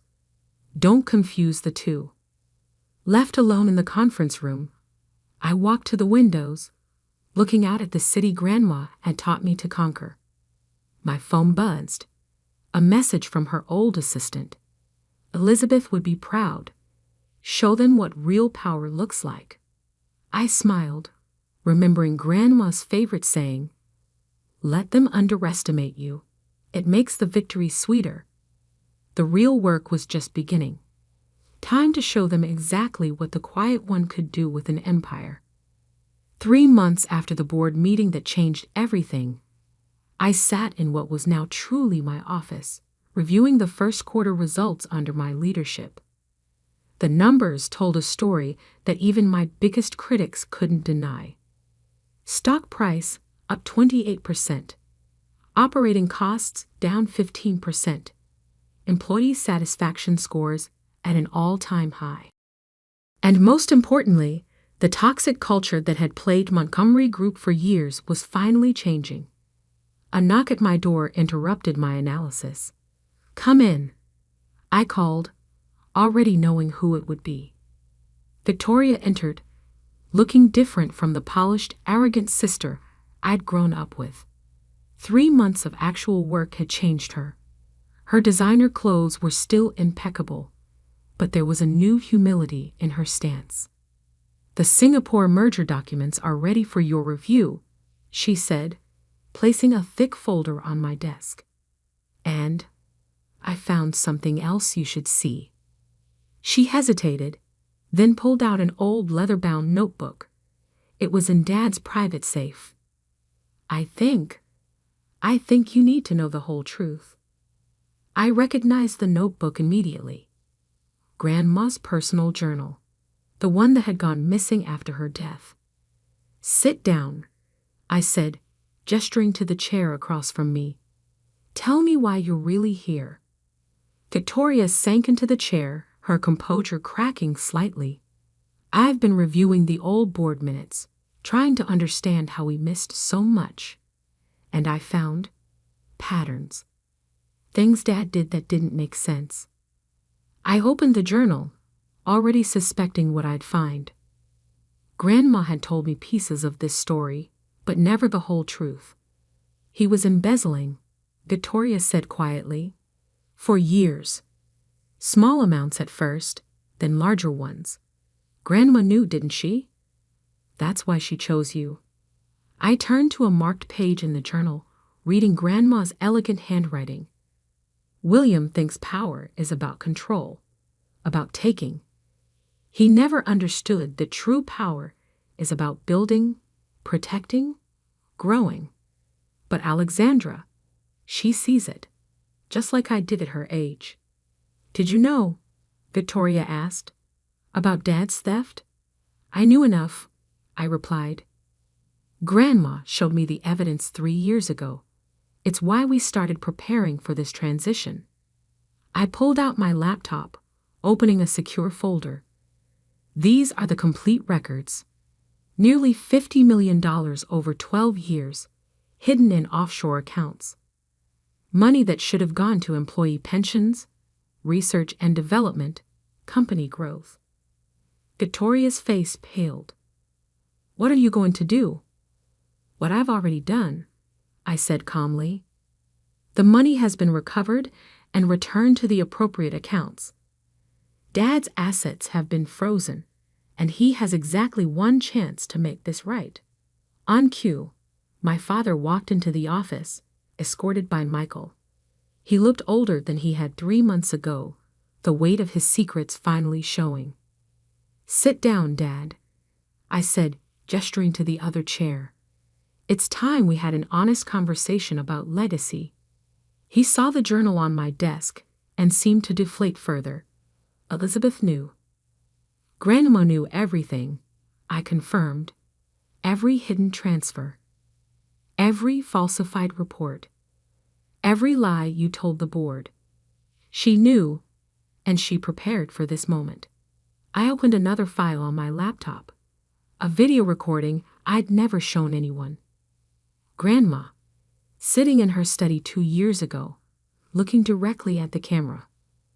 "William," her voice filled the office, "if you're watching this, then Alexandra has found the journal. You thought I didn't see what you were doing to my company, to our family's legacy. But I saw everything, and I chose my successor accordingly." My father's hands trembled slightly. "Alexandra," the recording continued, "has my strength without my pride, my vision without my blindness to family betrayal. She'll fix what you broke, William, and she'll do it with the grace I never managed to teach you." I stopped the video, looking at my father and sister. "Here's what happens next. Dad, you'll quietly retire, citing health reasons. You'll repay every dollar you took with interest, and you'll stay away from company operations permanently. And if I refuse, he challenged, a flash of his old arrogance returning. Then I release everything, I said simply. The evidence goes to the board, the SEC, and the press. Your choice. Victoria leaned forward. What about me? I studied my sister, seeing something new in her expression. Not just humility, but understanding. You've done good work these past 3 months, I acknowledged. Real work, not just playing at being an executive. If you want to stay, earn your position. Show me you understand what responsibility really means. She nodded slowly. I'd like to learn. Actually learn this time. Then start with this. I handed her a new file. Our European division needs restructuring. Show me a real plan, not just fancy presentations and empty promises. As they left my office, Dad to draft his retirement announcement, Victoria to tackle her first real challenge. I turned to Grandma's journal again. The final entry read, "Power isn't in the money, the titles, or the corner office. It's in the quiet strength to build something lasting, to protect what matters, to rise above personal grudges for the greater good. Alexandra understands this. That's why she'll succeed where William failed. Sometimes the quiet ones carry the loudest truth." My phone buzzed with messages. Asian markets opening strong, European partnerships expanding, domestic operations streamlining. The empire was growing stronger every day. I walked to the windows, watching the city lights flicker on as dusk approached. In the reflection, I saw not just myself, but the legacy Grandma had trusted me to protect and expand. "Thank you, Grandma," I whispered, "for seeing me when no one else did." The quiet one had found her voice. The overlooked daughter had claimed her throne.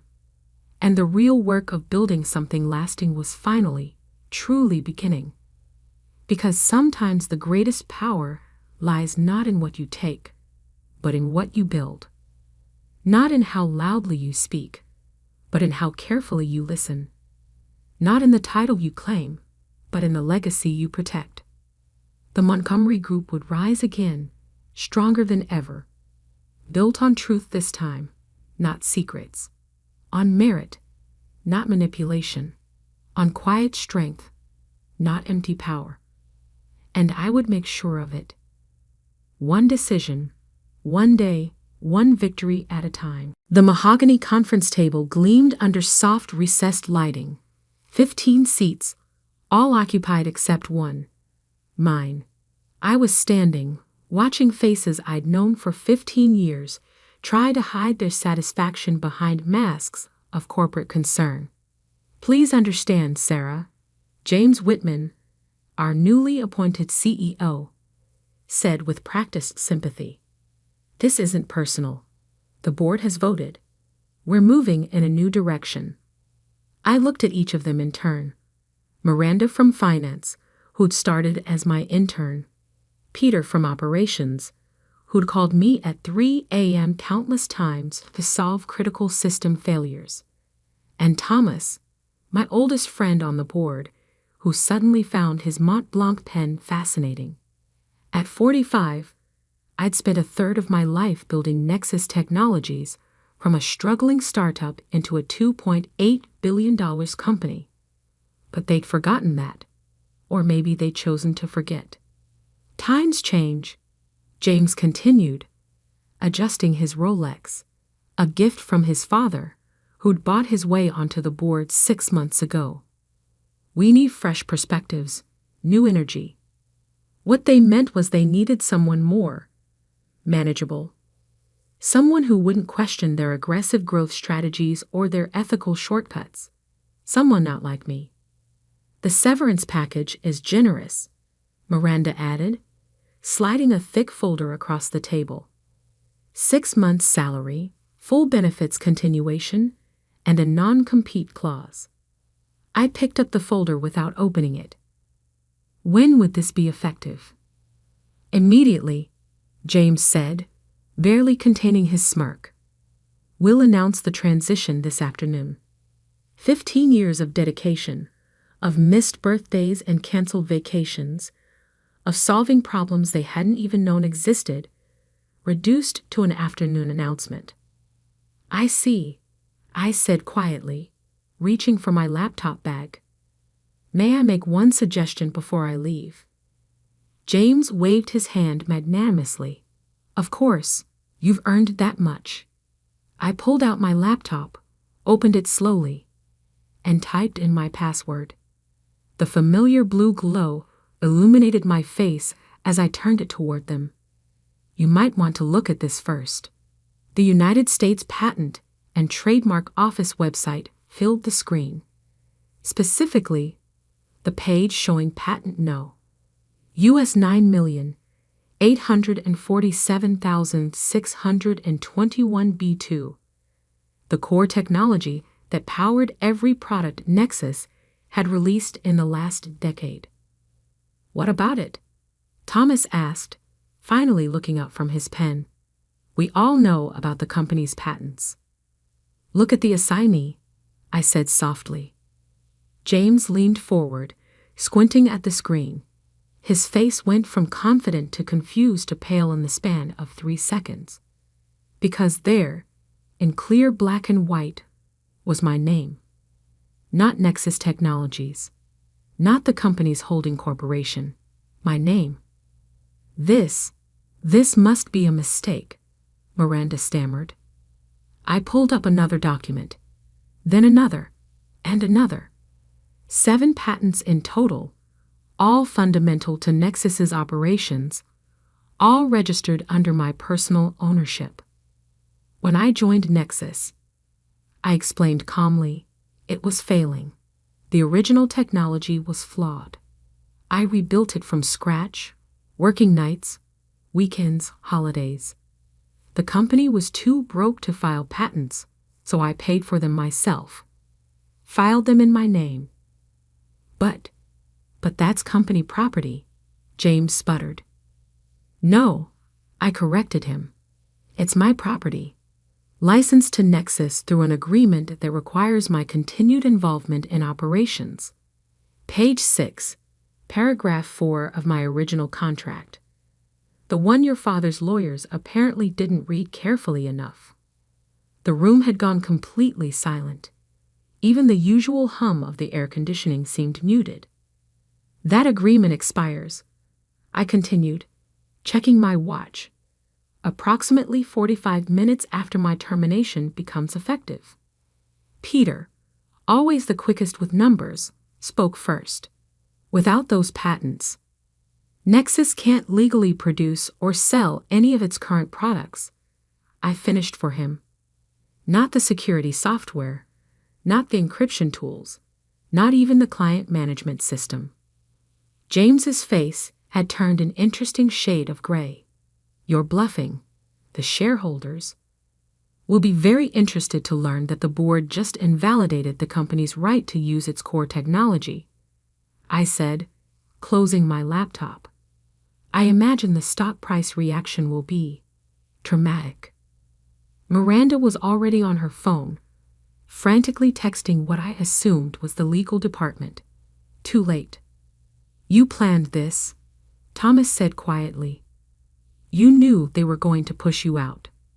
I thought about the whispered conversations I'd overheard, the subtle shifts in meeting schedules, the way James had started excluding me from key decisions.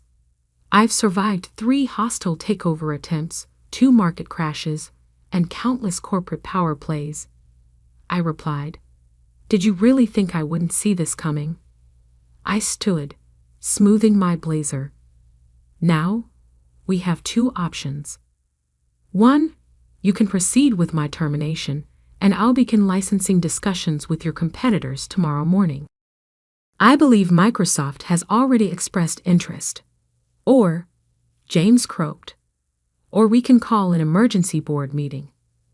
Right now, to discuss a restructuring that better serves everyone's interests.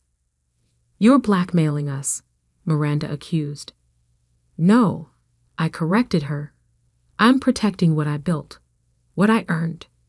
What you all seem to forget was mine. I walked to the door, then turned back. You have 30 minutes to decide. I'll be in my office, doing what I've done for 15 years, keeping this company running while others play politics. As I left the boardroom, I heard the panic begin to rise behind me. Phones being grabbed, urgent whispers, the rustle of papers being frantically reviewed. I smiled faintly as I walked to my office. They thought they were ending my career. Instead, they just discovered who really held the power all along. And this was just the beginning.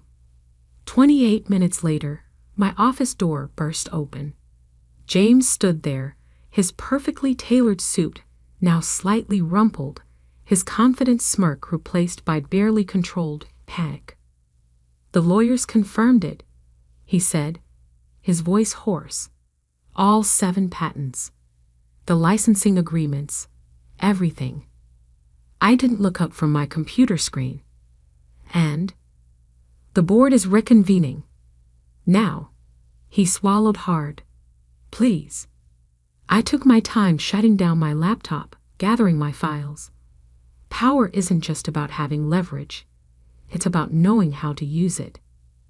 The boardroom had transformed in my absence. Gone was the smug satisfaction, replaced by tense faces and nervous energy. Legal documents were scattered across the mahogany table. 3 lawyers hovered in the corner, looking grim. Let's clarify the situation, I said, taking my seat. Without a valid license for my patents, Nexus cannot legally operate its core business. Our stock will collapse, our clients will flee, and our competitors will be circling within hours. Miranda dabbed at her forehead with a tissue. What do you want? I opened my briefcase and pulled out a document I'd prepared months ago, when I'd first noticed James's father buying up board seats. Full control of technology operations, a seat on the executive committee, and 51% of voting shares. That's outrageous. James exploded. You can't demand control of the company. I'm not demanding it, I replied calmly. I'm formalizing what's already true. This company runs on my technology. It survives by my innovation. It's time the ownership structure reflected that reality. Thomas leaned forward. And if we refuse?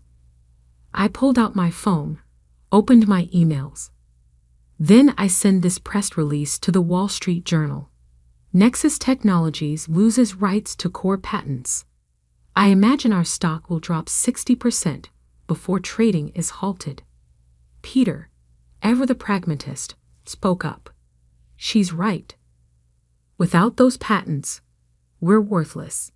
Our clients will break contracts by close of business. James slumped in his chair. My father will never agree to this.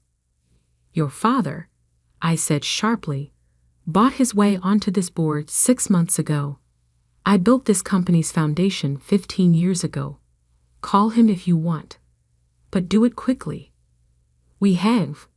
I checked my watch. 17 minutes until the markets close. The next hour was a blur of legal discussions, frantic calls, and hasty document revisions.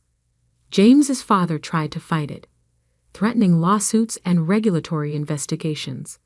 But even he fell silent when his lawyers explained the implications of losing patent rights. By 6 p.m., it was done. The papers were signed. The press release was revised to announce my appointment as executive chairwoman and chief technology officer.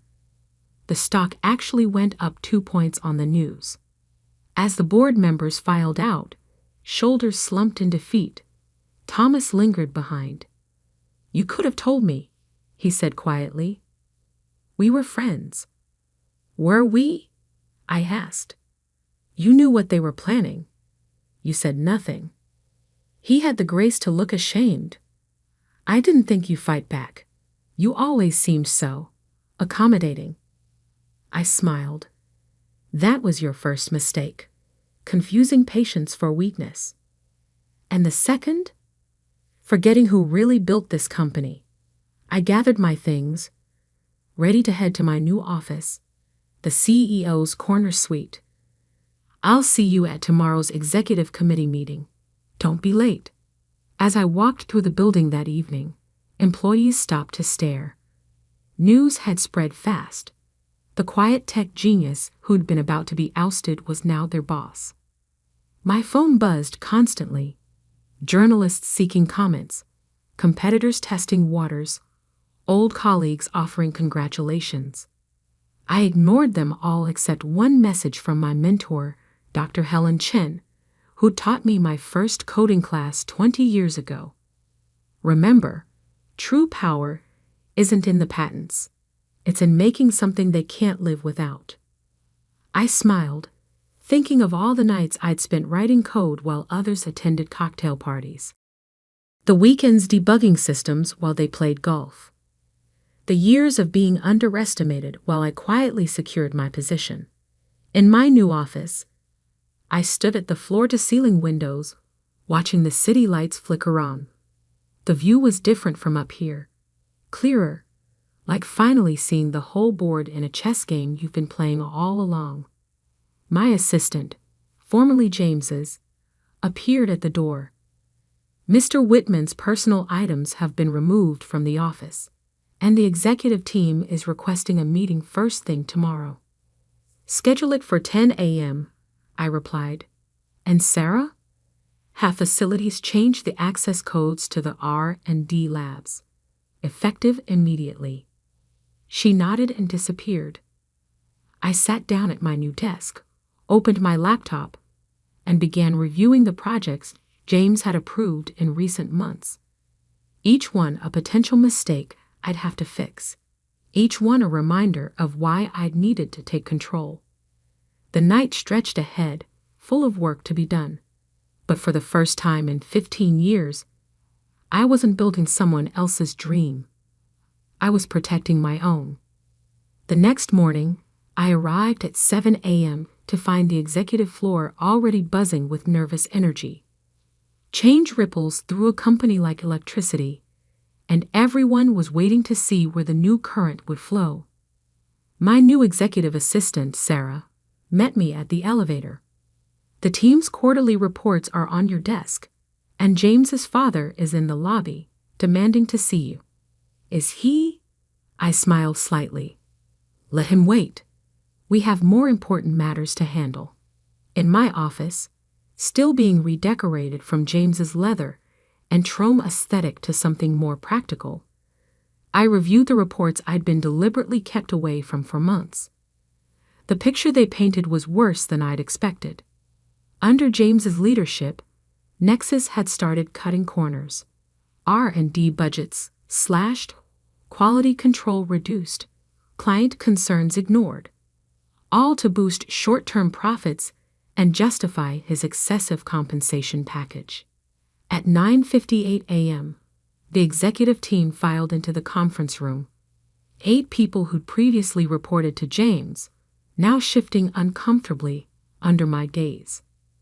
Let's begin with a simple truth, I said, standing at the head of the table. This company has lost its way.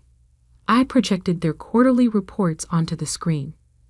Quality control failures up 40%. Client satisfaction at a 5-year low. 3 major security vulnerabilities in our latest release. Vulnerabilities that were flagged and ignored. Marcus, our head of sales, cleared his throat. The market demands rapid releases. The market, I cut him off, demands reliability. Something we used to understand. I switched to another slide, an internal email, where Marcus had dismissed a client's security concerns as paranoid overthinking. That client, by the way, was the Department of Defense.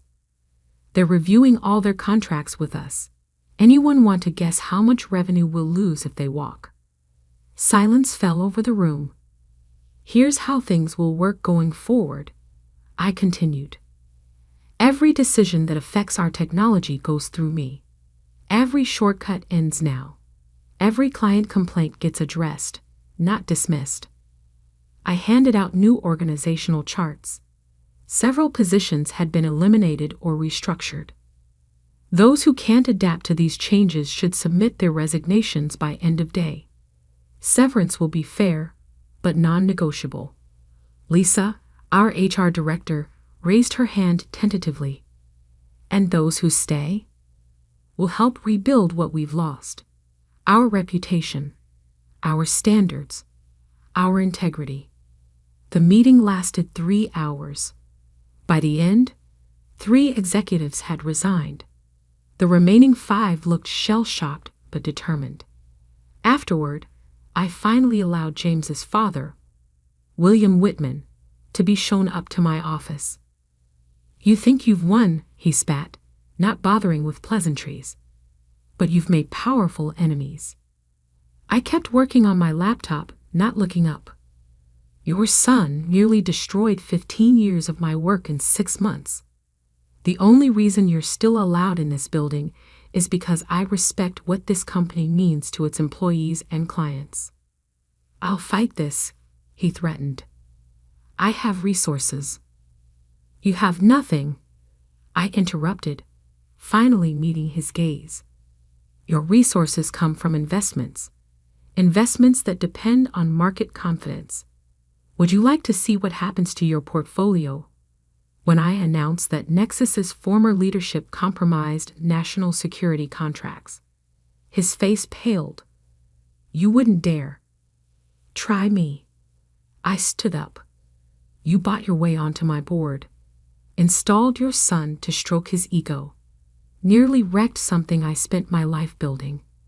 So yes, William, I would dare. He left without another word. By evening, his resignation from the board had been delivered. Over the next few weeks, Nexus transformed. We recalled faulty products, rebuilt client trust, reinstated quality standards. It was expensive, painful, and absolutely necessary. I hired young engineers who reminded me of myself 15 years ago.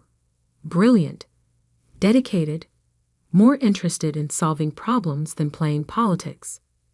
We established an innovation lab where developers could experiment without fear of failure. 3 months after the boardroom coup, I received an email from Thomas, my former friend who'd chosen the wrong side. You were right about everything. The company is stronger now than ever.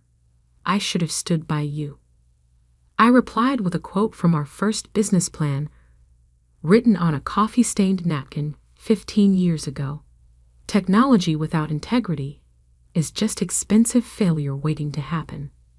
6 months in, our stock had hit an all-time high. Not because we were cutting corners, but because we weren't. Clients returned, attracted by our renewed commitment to excellence. The Department of Defense not only kept their contracts but expanded them. 1 year to the day after they tried to force me out, I stood in the same boardroom, addressing a very different board. People chosen for expertise, not connections.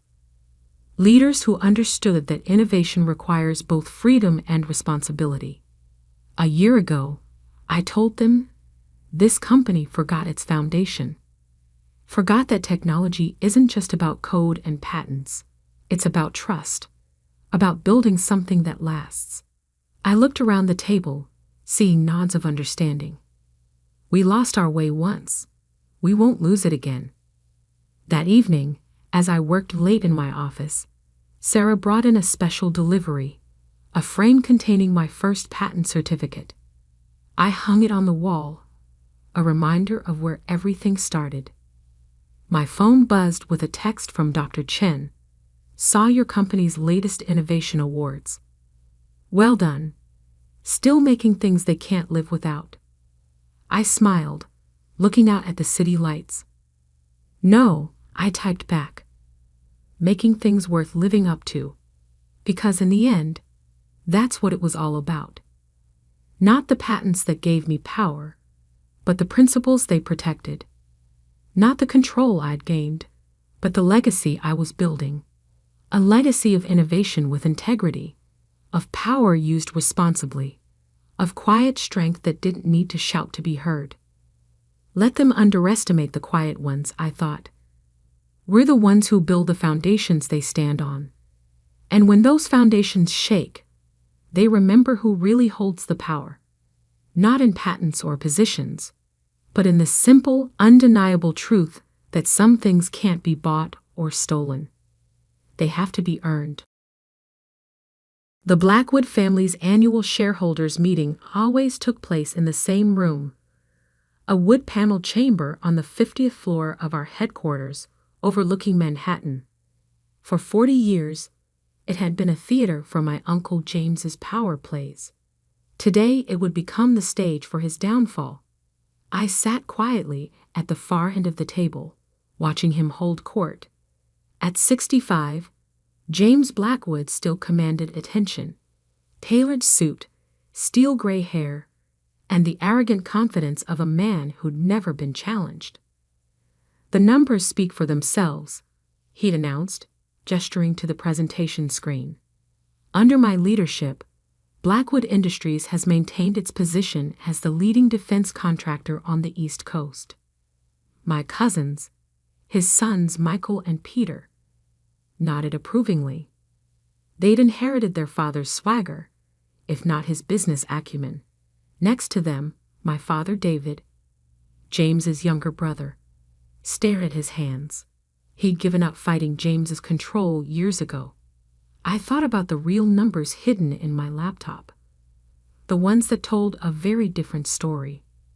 "Now," James continued, "we need to address succession planning. As I approach retirement, it's crucial we maintain strong, decisive leadership." His eyes swept the room, deliberately skipping over me. I'd expected this. It was why I'd spent the last year preparing.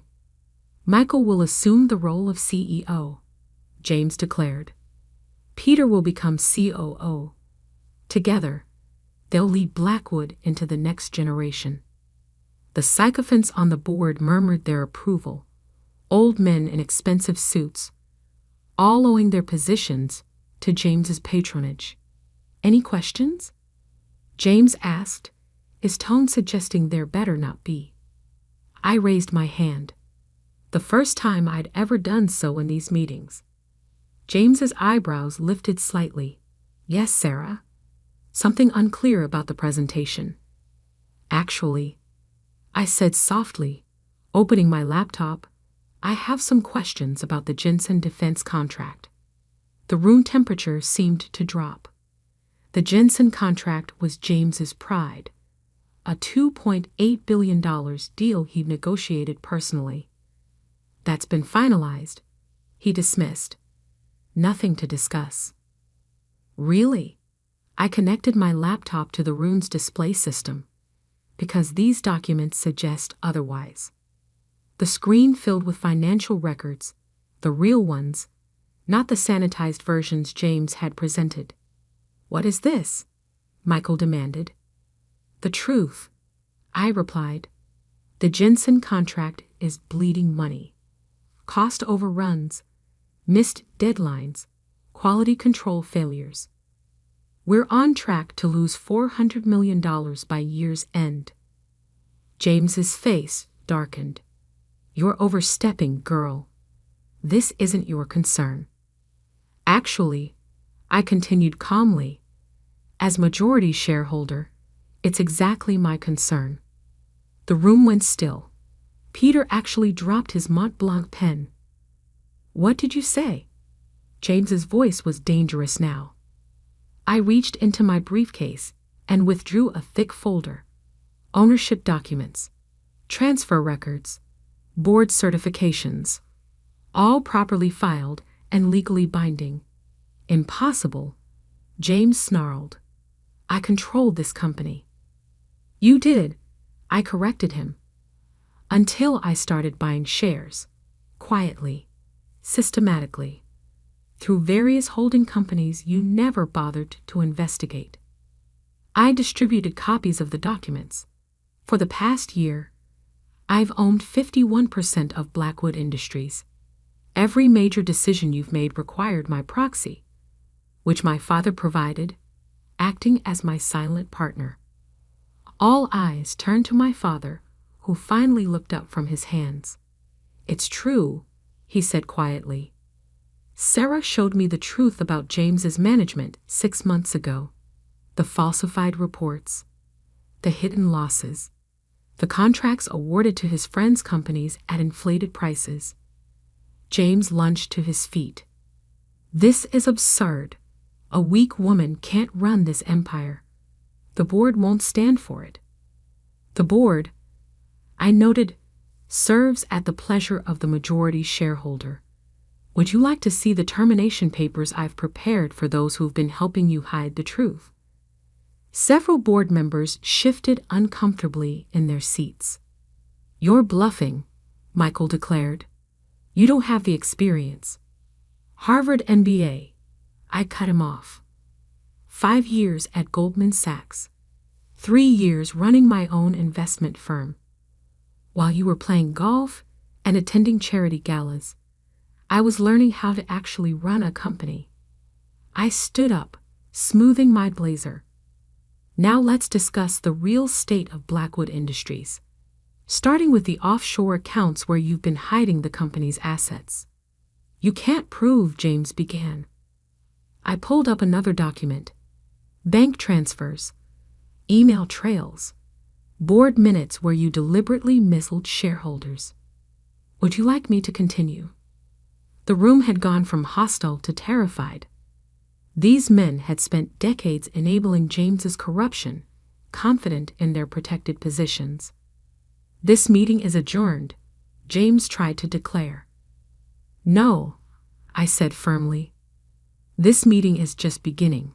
Security. The doors opened, admitting 2 federal agents. James Blackwood? We have some questions about your recent financial transactions.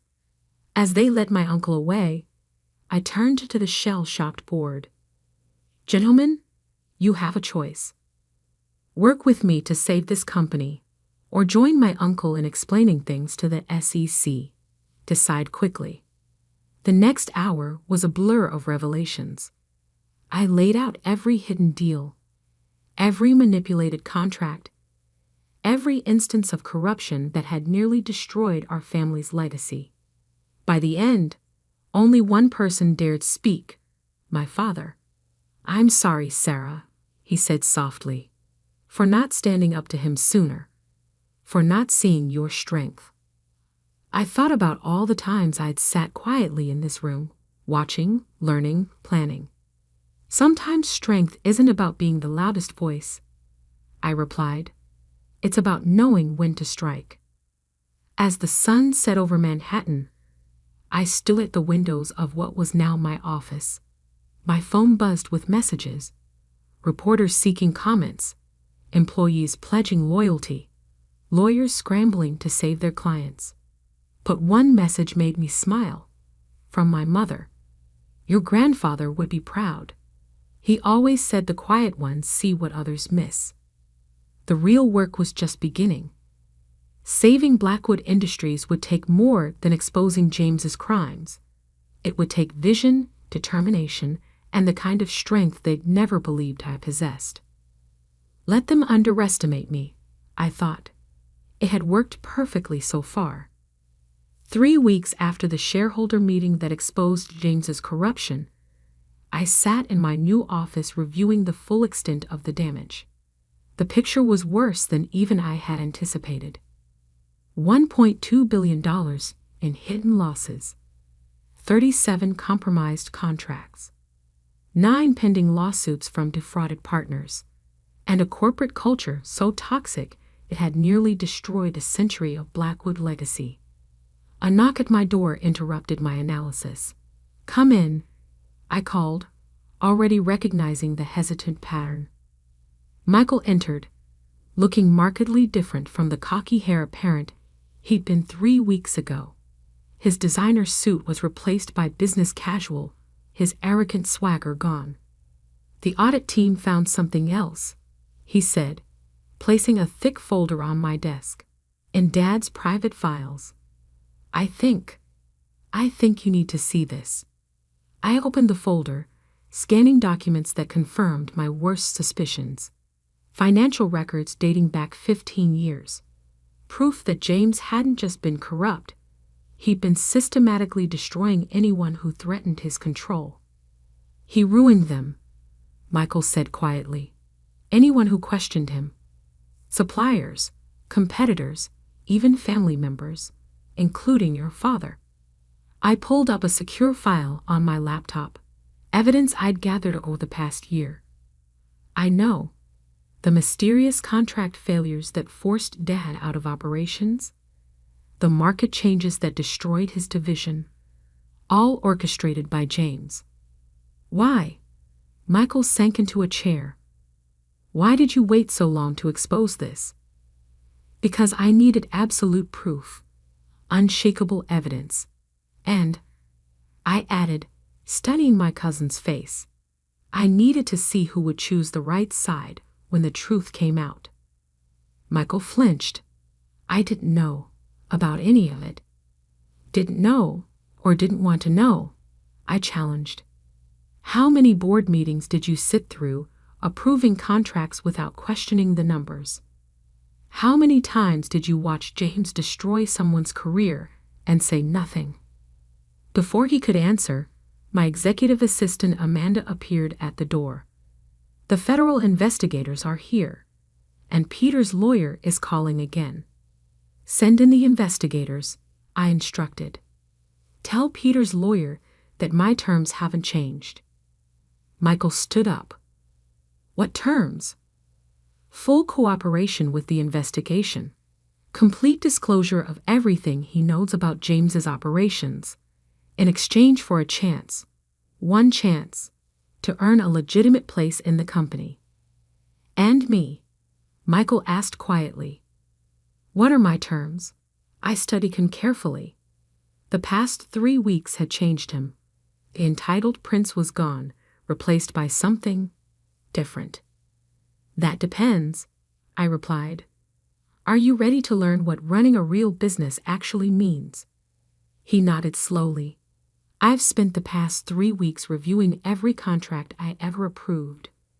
The mistakes I made, the damage I caused through negligence. Start with this." I handed him a file. "The Jensen contract. Show me how to fix it. Not with bribes and backdoor deals, but with actual solutions." As Michael left to tackle his first real challenge, 2 federal agents entered my office. They'd been practically living in the building since James's arrest. "Ms. Blackwood," Agent Torres greeted me. "We've completed the initial review of the offshore accounts." I pulled up my own analysis on the screen. "Let me show you what else you should be looking for." For the next 2 hours, I laid out the intricate web of James's corruption, shell companies in the Caymans, hidden partnerships with foreign entities, a decades-long scheme that had nearly destroyed everything my grandfather had built. "One question," Agent Torres said as we finished. "How did you manage to acquire controlling interest without him noticing?"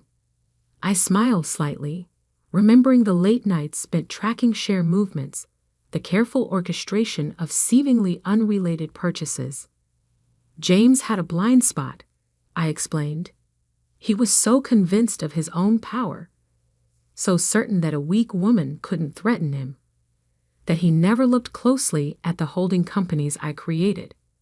His arrogance was his weakness." After they left, I walked to the windows, watching the city lights emerge in the gathering dusk. My phone buzzed with an incoming text from my father. "Board meeting tomorrow.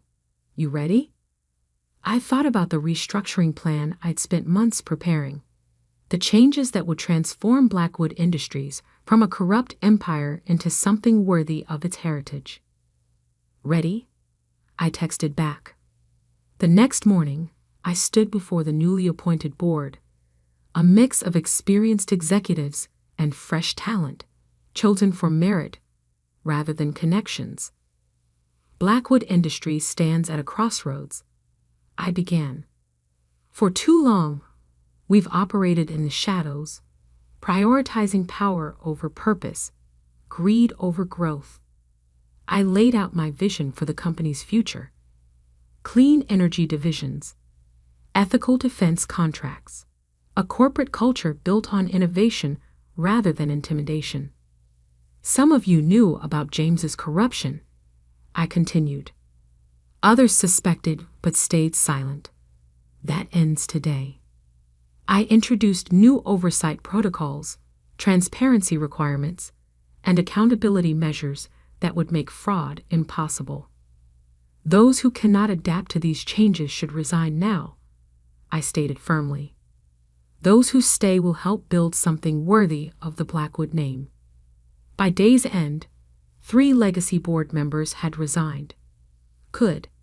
The old guard was crumbling, making way for the future I'd envisioned. In my office that evening, Michael appeared with his analysis of the Jensen contract.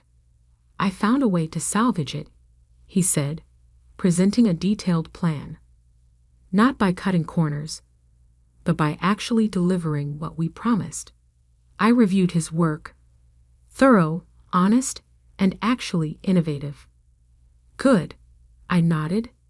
Now implement it. There's something else, he added hesitantly. Peter agreed to your terms. He's ready to cooperate fully. I thought about my cousins, raised in privilege, taught all the wrong lessons about power. Maybe they could learn the right ones. Tell him to be in my office tomorrow morning, I replied. Early. We have a lot of work to do. As night fell over the city, I read through the messages flooding my inbox. Industry leaders seeking partnerships, employees sharing information about other hidden schemes, journalists requesting interviews about the company's transformation. But one message stood out, from my grandfather's old secretary. Harold always said the true measure of a leader isn't in their ability to dominate, but in their courage to transform. You're proving him right. I smiled, remembering the lessons my grandfather had taught me before James pushed him out. About integrity, about real strength, about building something that would last. The empire was changing. The weak woman they dismissed was reshaping their world. And this was just the beginning. 6 months after taking control of Blackwood Industries, I sat in the same conference room where James had once declared me too weak to lead. The morning sun painted Manhattan's skyline in shades of gold, a fitting backdrop for what was about to unfold. The quarterly earnings report lay before me, the first honest one in decades. Next to it, a stack of newspapers with headlines I'd worked months to earn. Blackwood Industries, a phoenix rises from corruption. Defense industry giants' remarkable transformation. Sarah Blackwood, the silent power behind corporate reform. A knock at the door preceded Amanda's entrance. They're ready for you. In the main auditorium, shareholders, employees, and media representatives filled every seat. 6 months ago, they'd watched James being led away in handcuffs. Today, they would see the full extent of Blackwood's transformation. I took the podium, remembering all the times I'd been told to stay quiet, to know my place. 6 months ago, I began. Blackwood Industries stood on the brink of collapse. Not because of market forces or external competition, but because of internal corruption that had rotted our foundation. The room was silent, hanging on every word. Today, I'm pleased to announce our first quarter results under new leadership. Revenue up 32%. Operating costs down 25%. Employee satisfaction at record levels. But numbers tell only part of the story. I switched to the presentation screen, showing images of our new projects. The Jensen contract, once a symbol of our corruption, is now our flagship achievement. On time, under budget, and exceeding all performance metrics, not through shortcuts or bribes, but through innovation and integrity. Michael, sitting in the front row, nodded slightly. He'd worked 18-hour days to make it happen, finally understanding what real leadership meant. Our defense division, once notorious for overcharging and under-delivering, has been completely restructured. Every contract now undergoes triple-layer oversight. Every project faces independent audit. Peter, who'd turned state's evidence against James, managed a small smile. His cooperation had helped us uncover and fix dozens of compromised contracts. But perhaps most importantly, I continued, we've changed our corporate culture. No more backroom deals. No more silenced whistleblowers. No more weak voices ignored. I introduced our new initiatives, a technology incubator for female engineers, ethical oversight committees with real power, profit-sharing programs that rewarded integrity over manipulation. Some said a woman couldn't lead this company. I noted, letting my gaze sweep the room. That strength meant domination. That power meant control. They were wrong. The presentation shifted to our new organizational structure: diverse, transparent, accountable. Real strength lies in transformation. Real power comes from empowering others. And real leadership? Real leadership is about building something that outlasts you. As I concluded, the applause was deafening. But I wasn't finished. There was one more revelation to share. There's someone else you should hear from, I announced, turning to the screen.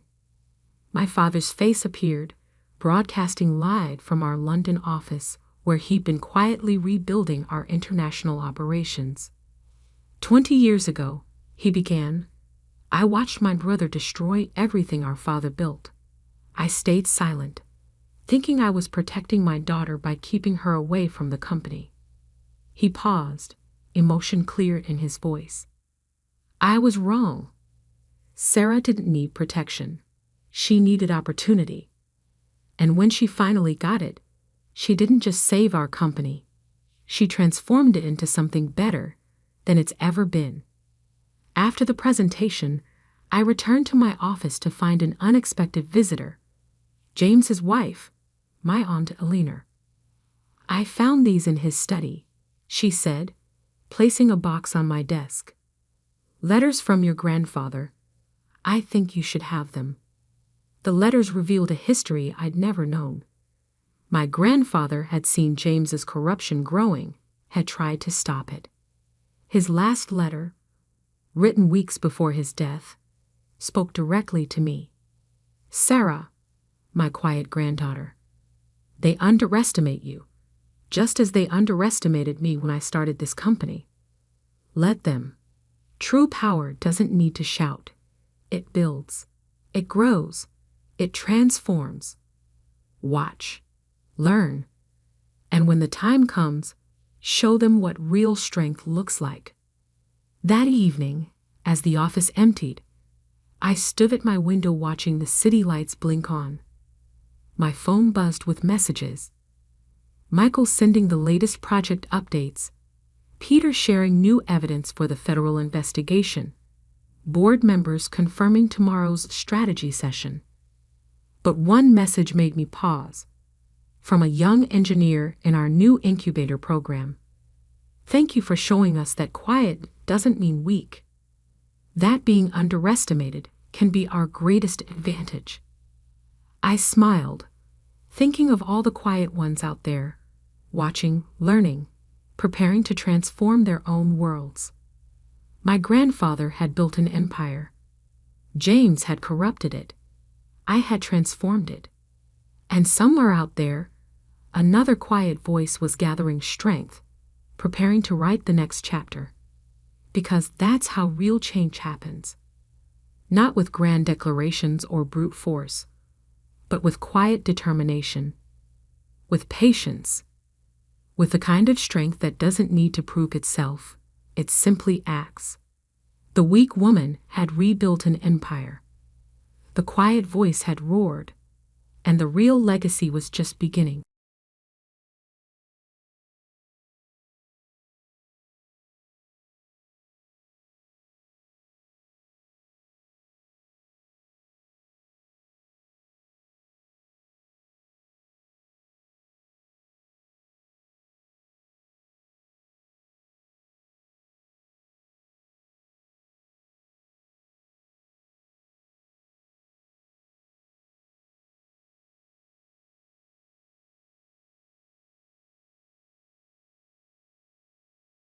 The Morrison family's annual shareholder meeting was scheduled for 10 a.m., but my brothers had cornered me in the conference room at 9:15. Classic Marcus and John, always thinking they could intimidate me when no one else was around. Just sign the papers, Kate. Marcus pushed the documents across the mahogany table. Make this easy on yourself. I studied my older brothers. Marcus in his $5,000 suit, John nervously adjusting his Rolex. They looked powerful, successful. The perfect heirs to Morrison Technologies. But I saw what others missed, the desperation in their eyes. Why now? I asked quietly, though I already knew. After 5 years of ignoring my shares in the company, why the sudden interest? John glanced at his phone again, the 4th time in 10 minutes. The board meeting's in 45 minutes. Sign the transfer documents, take the buyout, and walk away with $2 million. Generous offer. Generous? For 25% of a company worth billions. I suppressed a smile, thinking about what they didn't know. What they'd never bothered to learn about their little sister. And if I refuse? I kept my voice neutral, years of practice hiding my thoughts. Marcus leaned forward, his facade of brotherly concern slipping. Then we'll make sure everyone knows about your problems. The board won't want a mentally unstable shareholder, will they? Ah, there it was. The threat they've been building to. 5 years ago, they'd used my breakdown after Dad's death to push me out of operations. For my own good, they claimed. The perfect excuse to sideline the sister they'd always underestimated. My problems, I repeated softly. You mean the 6 months I took off to grieve our father? While you two were fighting over his office before his body was cold. That's not, John started, but his phone buzzed again. This time, his face paled slightly as he read the message. I knew what it said. I'd orchestrated every message he'd received this morning. Something wrong? I asked innocently. You seem nervous, John. Sign the papers, Marcus snapped, patience wearing thin, or we'll destroy you. Every mental health record, every therapist visit, every medication.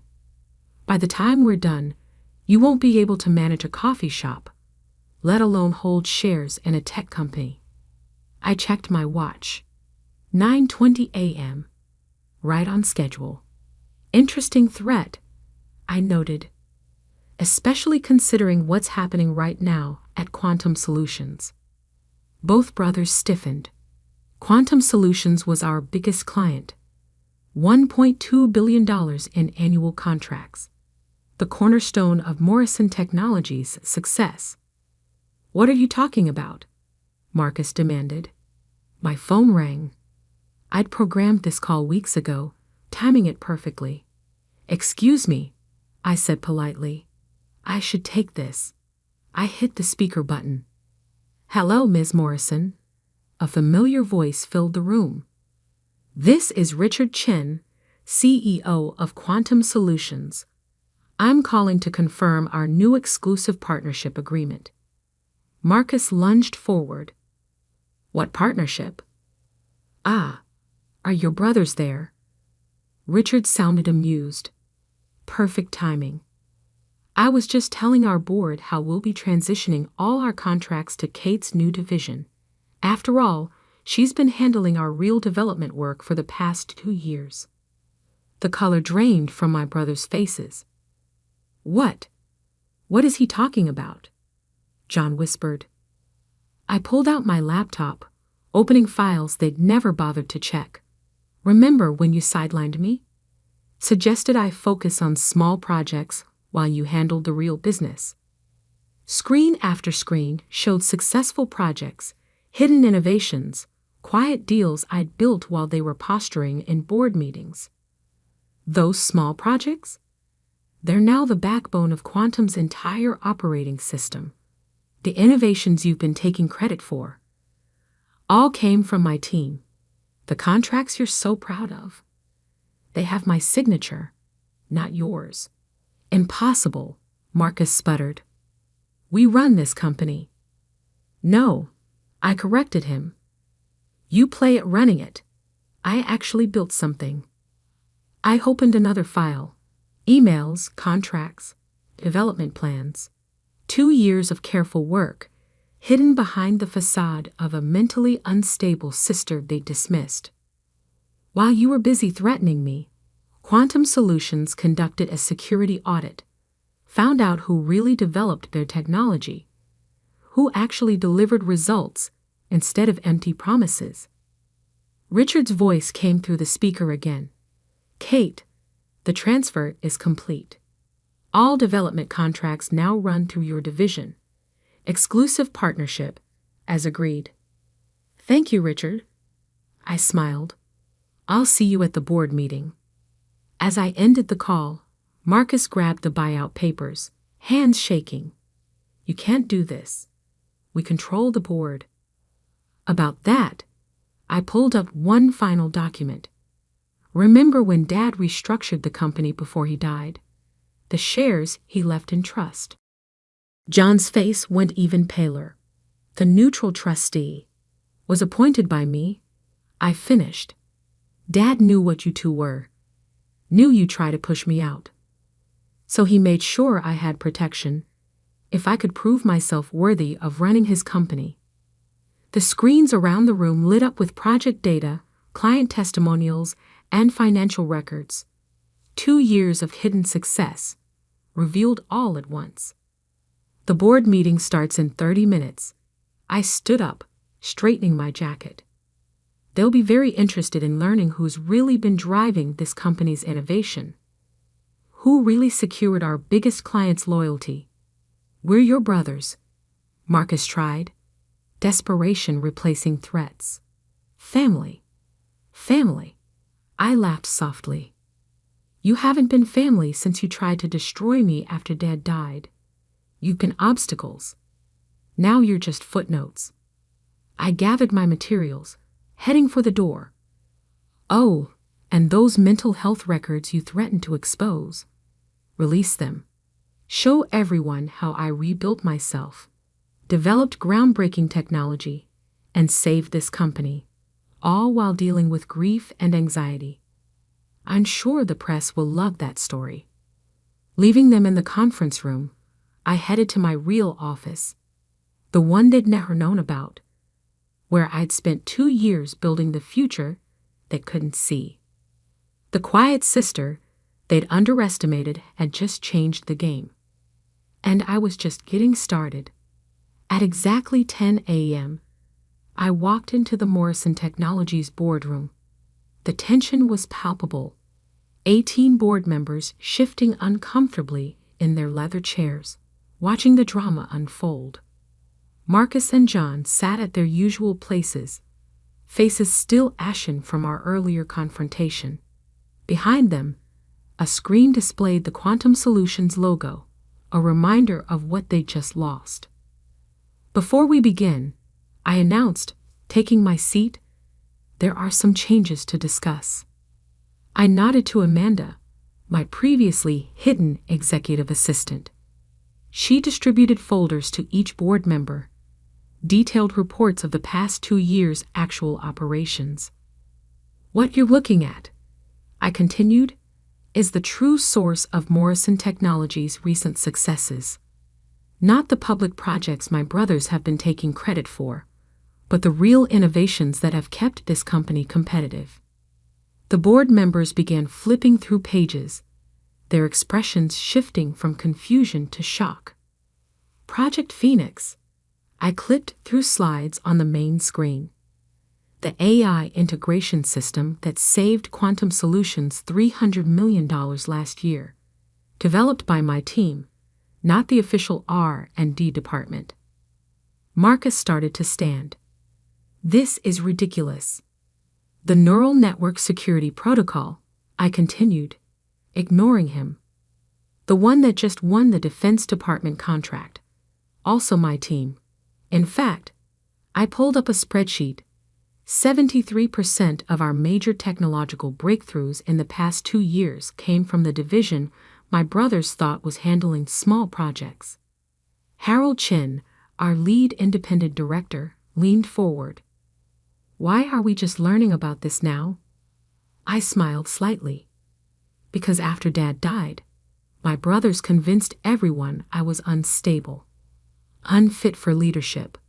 It was easier to let them believe that while I built something real. She's lying, John protested weakly. We've been running this company into the ground. I cut him off, switching to financial projections. Your visible projects are over budget, behind schedule, and failing quality controls. The only reason our stock price hasn't crashed is because of my hidden innovations. The boardroom doors opened, admitting Richard Chen from Quantum Solutions and his chief counsel. Perfect timing. I nodded to them. Richard, would you like to explain the new contract structure to our board? For the next 30 minutes, Richard detailed how he discovered my secret division, verified our actual contributions, and made the decision to transfer all development contracts to my direct control. To be clear, he concluded, Quantum Solutions' $1.2 billion annual contract now runs exclusively through Kate's division. Her brothers are no longer involved in any capacity. The board erupted in questions. Marcus and John sat frozen, watching their power evaporate. There's more, I announced, pulling up the trust documents. Dad left 30% of company shares in a neutral trust controlled by this board. The terms were clear. Those shares would support whichever heir proved most capable of advancing his legacy. Harold Chen studied the documents carefully. And you've been building evidence of your capability. For 2 years, I confirmed. Every project documented. Every innovation verified. Every success quietly recorded while my brothers were playing corporate politics. I distributed another set of files, my complete business plan for Morrison Technologies' future. Quantum Solutions is just the beginning. I've been in talks with 5 other major clients who want access to our real innovation team. Not the flashy presentations my brothers give, but the actual technological breakthroughs we deliver. The board spent an hour reviewing my plans, asking detailed questions that I answered with the expertise of someone who'd actually built something, not just managed it. Finally, Harold called for a vote. The evidence is clear, he announced. The trust shares will support Kate Morrison's leadership, combined with her existing 25% stake. This gives her controlling interest in Morrison Technologies. Marcus lunged to his feet. You can't do this. We're the ones who... Who what? I interrupted quietly. Who tried to destroy your sister instead of recognizing her capabilities? Who valued appearance over innovation? Who just lost our biggest client because you couldn't see past your own arrogance? I stood up, addressing the board. My brothers will be offered positions in the restructured company if they can prove their value through actual work, not family connections. And if we refuse? John asked. I smiled. Then explain to our shareholders why you deserve multi-million-dollar salaries while contributing nothing but threats and failed projects. As the board filed out, already adapting to the new power structure, I stopped by my brother's chairs. You wanted me to sign away my shares. I reminded them. Instead, I just took control of yours. Funny how things work out. In my office later that day, I reviewed the messages flooding in. Employees finally revealing other innovations they'd hidden from my brothers. Clients requesting meetings about exclusive partnerships. Journalists seeking interviews about the company's shocking leadership change. But one message meant more than the others, from Dad's old assistant. He knew, Before he died, he told me to watch out for his quiet daughter. Said she had his real genius, not just his name. I smiled, remembering Dad's last words to me. Let them underestimate you, Katie. True power doesn't need to shout. It builds, creates, transforms. Show them what real leadership looks like. The next morning, I arrived early to find my brothers waiting in my office. What do you want? I asked, setting down my laptop. Marcus looked different. Humbled. Maybe. The position you offered. We'd like to discuss it. I studied them carefully. No more corner offices. No executive titles. You'll start where I did, proving your worth through actual work. We can learn, John said quietly, if you'll teach us. Funny, I replied. 2 days ago you were threatening to destroy me. Now you want me to teach you. We were wrong, Marcus admitted. About everything. I thought about Dad, about his belief in redemption through hard work. Monday morning, 8 a.m. sharp. Regular offices on the development floor. Show me you can build something real. And maybe you'll earn back some of what you lost. As they left, I turned to the windows, watching the city wake up. My phone buzzed with project updates, client meetings, and board confirmations. The quiet sister had become the powerful CEO. The hidden genius had emerged. And the real innovation was just beginning. 6 months after taking control of Morrison Technologies, I stood in my father's old office, now mine, preparing for another board meeting. But this one was different. Today would reveal whether my brothers could truly change, and whether the company's transformation was complete. The morning sun reflected off the glass skyscrapers surrounding our headquarters, casting patterns across the project reports on my desk. Each page told a story of revolution.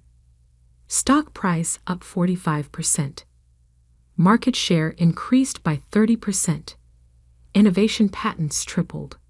Employee satisfaction at record levels. A knock at my door preceded Amanda's entrance. They're ready for you. Both presentations. The main auditorium was packed.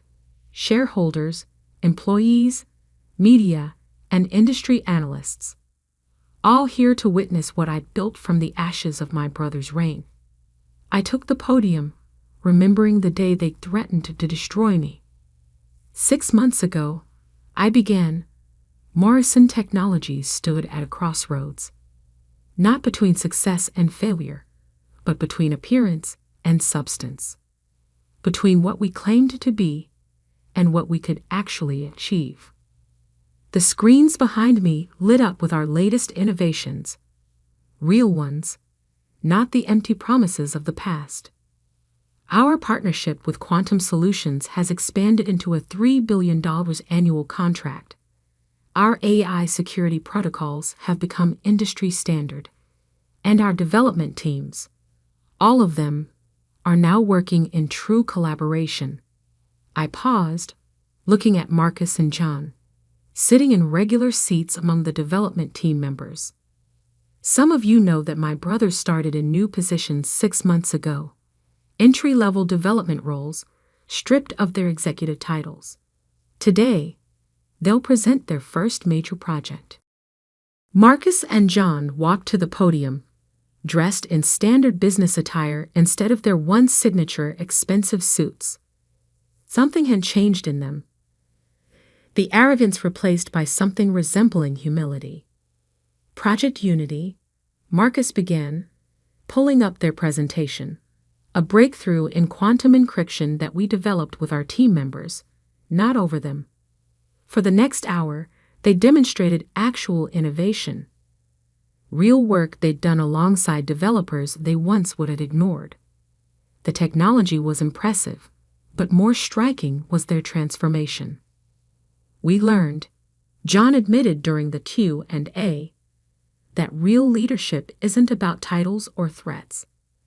It's about building something meaningful. Our sister, he paused, emotion visible, showed us what we should have seen years ago. After their presentation, I returned to the podium. This is the new Morrison Technologies, where innovation comes from every level, where good ideas matter more than good connections, where even those who once wielded power destructively can learn to build constructively. I introduced our new initiatives, an innovation incubator open to all employees, a mentorship program pairing experienced developers with emerging talent, a corporate culture that valued substance over style. Some said we were destroying company tradition, I noted. They were right. We destroyed the tradition of hierarchy over merit, of appearance over achievement, of power over purpose. The screens showed our new organizational structure, flat, collaborative, focused on innovation rather than titles. Real power, I continued, isn't in making others feel small. It's in helping them become great. Real leadership isn't about control, it's about creation. As I concluded, the applause was genuine, not the polite corporate kind, but the sound of true appreciation. Later in my office, Marcus and John asked to speak with me privately. We found these in Dad's old storage unit, Marcus said, placing a box on my desk. You should see them. Inside were Dad's personal journals, including entries from his final months. His last entry struck me deeply. Katie, my quiet warrior. They never saw your strength because they were looking for their own kind of power. But you have something better. The power to build, to transform, to lead through creation rather than domination. I'm leaving you the tools to prove yourself, but you'll have to fight your own battles. Show them what real leadership looks like. And maybe, just maybe, show your brothers too. I looked up at Marcus and John. He hoped you'd learn. We're trying, John said quietly. The past 6 months, actually working with the teams, creating something real, it's changed us. Keep proving it, I replied. Not to me, to yourselves.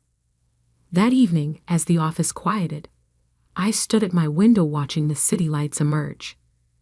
My phone buzzed constantly, project updates, partnership requests, media inquiries about our revolutionary corporate structure. But one message made me pause. From a junior developer on Marcus's team. Your brother actually listened to my idea today. Said it was brilliant. Said you taught him that good ideas can come from anywhere. Thank you for changing not just the company, but the people in it. I smiled, thinking of all the battles ahead, the innovations yet to build, the transformations still to come. My father had built the foundation. My brothers had nearly destroyed it. I had transformed it. And somewhere in the company, another quiet innovator was preparing to write the next chapter. Because that's how real change happens. Not through threats or dominance, but through the quiet power of creation. Through the strength to build rather than break. Through the courage to transform not just systems, but people. The underestimated sister had rebuilt an empire. The threatened leader had become a teacher. And the real innovation was just beginning.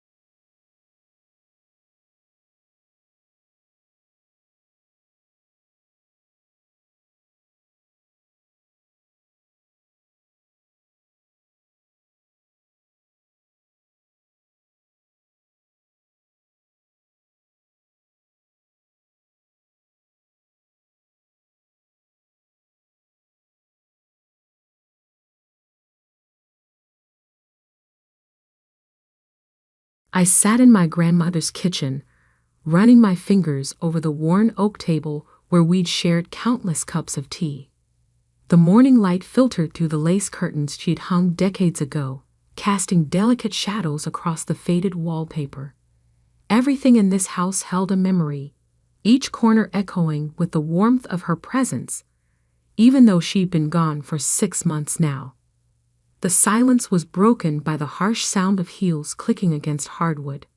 My sister Victoria strode in, designer purse swinging from her arm, not a hair out of place in her perfectly styled blonde waves.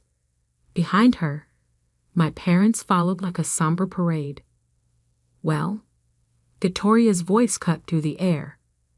"When are you planning to move out?" I took another sip of my tea, grandmother's favorite china cup warm against my palms. "Good morning to you too, Vic."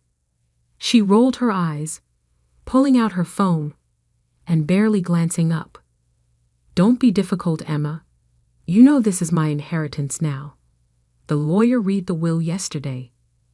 Our mother stepped forward, wringing her hands in that nervous way she developed ever since Dad's business started struggling. "Emma, honey, we know this is hard, but the will was very clear." I studied them all. Victoria's smug satisfaction, Mom's forced sympathy, Dad's careful avoidance of eye contact. They had no idea what was really going on. "Actually," I said quietly, "I'm not going anywhere." Victoria's head snapped up from her phone. "Excuse me." "You heard me. This is my house now," she said, voice rising. "Grandma left it to me. It's in the will." I set my cup down carefully, the gentle clink against the saucer echoing in the sudden tension. The will only covers what Grandma owned when she died. But she didn't own this house then. Dad finally spoke, his businessman's instincts kicking in. "What are you talking about?" I reached into my bag and pulled out a manila envelope, weathered and worn like I'd been carrying it for months. In truth, I'd only picked it up from my safety deposit box this morning. "Grandma sold me the house last year," I said, sliding the envelope across the table. "Full sale, properly registered. I have the deed right here." The color drained from Victoria's face. "You're lying." "Open it." Her hands shook as she snatched the envelope, nearly tearing it in her haste. The deed fell out, along with transfer documents, all properly notarized and filed. This can't be real," she stammered. "Oh, it's real," I said, standing slowly. "Grandma and I arranged it all last spring. She knew exactly what she was doing." Mom stepped forward, peering at the papers. "But how could you afford this?" I smiled faintly. "I've been saving since college. All those extra shifts at the hospital, the overtime you all mocked me for taking. Poor Emma, always working. No social life. Remember those comments, Vic?" Victoria's face had turned an interesting shade of red. "This isn't fair. I'm the one who deserves this house. I'm the successful one." "Successful?" I couldn't help but laugh. You mean living off Dad's credit cards while pretending to run a fashion blog? At least I earned my own way. Daddy, she shrieked, turning to our father. Do something. Dad was still studying the documents, his face growing grimmer by the second. These appear legitimate, he said slowly. All the paperwork is in order. I don't care. Victoria slammed her hand on the table, making the teacup rattle. This is my inheritance. She can't just buy it out from under me. Actually, I can. And I did. I pulled out my phone. Now you have two choices. You can leave quietly, or I can call the police and have you removed for trespassing. You wouldn't dare. I hit speed dial, holding her gaze as it rang on speaker. Local police department, how can I help you? Victoria lunged for my phone, but I stepped back quickly. Yes, hello. I'm the owner of 1542 Maple Grove Road. I have some people here who are refusing to leave my property. Emma, stop this. Mom pleaded.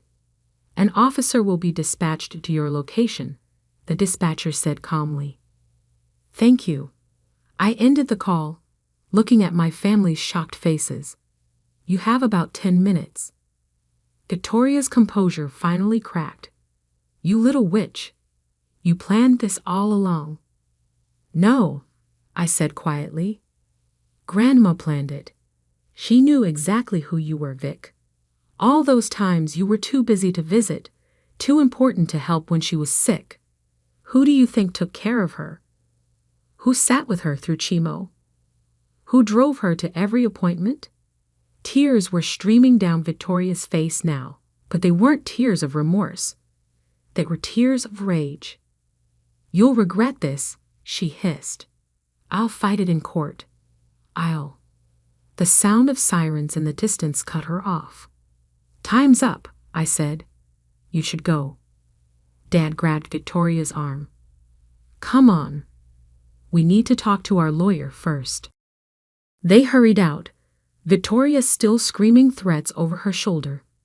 Mom lingered in the doorway, looking lost. Emma, please. We're family. Family? I shook my head. Family doesn't treat each other the way you all treated me.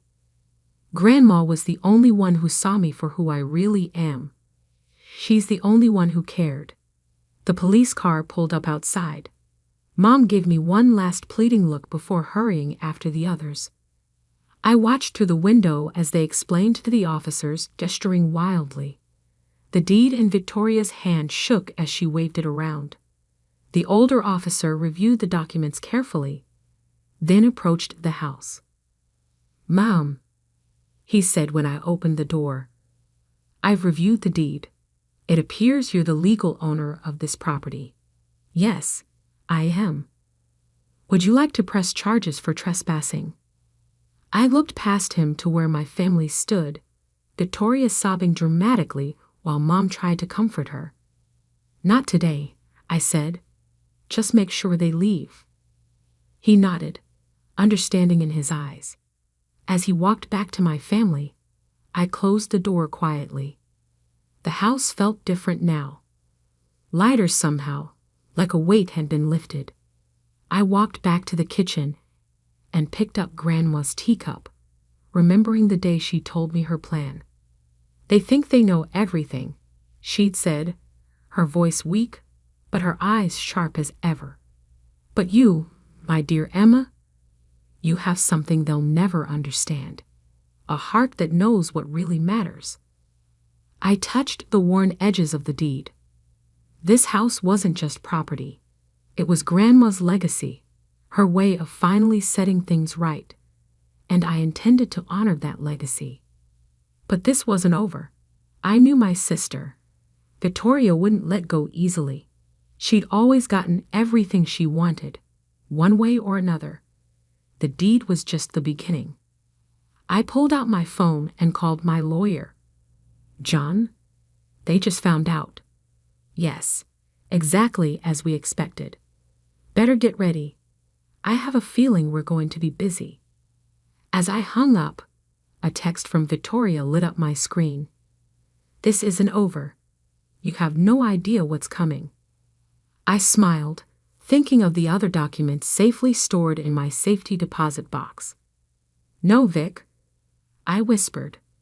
"You have no idea what's coming." Because Grandma hadn't just left me the house. She'd left me something far more valuable. The truth about our family's fortune and Victoria's role in nearly destroying it. But that revelation could wait. For now, I had a house to redecorate. 3 days after the police incident, I was sorting through Grandma's old files in her study when my phone buzzed. A series of texts from unknown numbers flooded my screen. Friends of Victoria's, I assumed, sending threats and accusations. I blocked each one without reading them. Then came the email from our family lawyer, Marcus Bennett. "Emergency family meeting requested. Tomorrow, 2 p.m. Attendance mandatory for will dispute." I leaned back in Grandma's leather chair, running my fingers over the carved wooden box she'd given me the night before she passed away.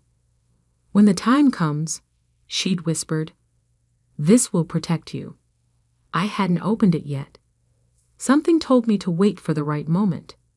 The next day, I walked into Marcus's office exactly at 2 p.m., wearing the navy suit Grandma had helped me pick out last year. Victoria was already there, surrounded by 3 lawyers I didn't recognize. Mom and Dad sat in the corner, looking exhausted. "You've got some nerve showing up," Victoria spat. I took a seat across from her. I was invited. Marcus cleared his throat. "We're here because Ms. Victoria Anderson is contesting the property transfer of 1542 Maple Grove Road, claiming undue influence and potential manipulation of the deceased." I noticed Victoria's slight smirk. She thought she had me. Furthermore, one of her lawyers added, "We have evidence suggesting Mrs. Eleanor Anderson was not of sound mind when this alleged sale took place." Now I understood their game. They were trying to invalidate the sale by claiming Grandma wasn't competent. I opened my briefcase calmly. "Before we continue, I have something you should see." I pulled out a USB drive and handed it to Marcus. "This contains video documentation of the sale, including Grandma's medical clearance from 3 separate doctors confirming her mental competency." Victoria's smirk faltered. "There's more," I continued. "Grandma knew you might try something like this, Victoria. That's why she recorded everything." Marcus plugged in the USB. The large screen on the wall flickered to life, showing Grandma sitting in her study, looking directly into the camera. "If you're watching this," she began, "it means Victoria is trying to contest my decision. I want to be very clear. I sold this house to Emma of my own free will, with full mental capacity. But more importantly, I need to explain why." Victoria shifted uncomfortably in her seat. 2 years ago," Grandma continued, "I discovered something disturbing. Someone had been embezzling from the family foundation, the foundation I started to help children with cancer. At first, I couldn't believe who was responsible. The room went deadly quiet. "Victoria," Grandma's voice cracked with emotion, "I saw you transfer those funds. I watched you steal from sick children to fund your lifestyle. I have all the documentation, every transfer, every fake invoice." Victoria jumped to her feet. "Turn it off." "Sit down," Marcus ordered sharply. On screen, Grandma continued, "I didn't report it because I wanted to protect our family from scandal. Instead, I found a way to make it right. I sold the house to Emma, the only one of my grandchildren who showed true compassion, and used that money to secretly repay everything Victoria had stolen." Dad's face had gone pale. "Victoria, What did you do?" "She's lying," Victoria screamed.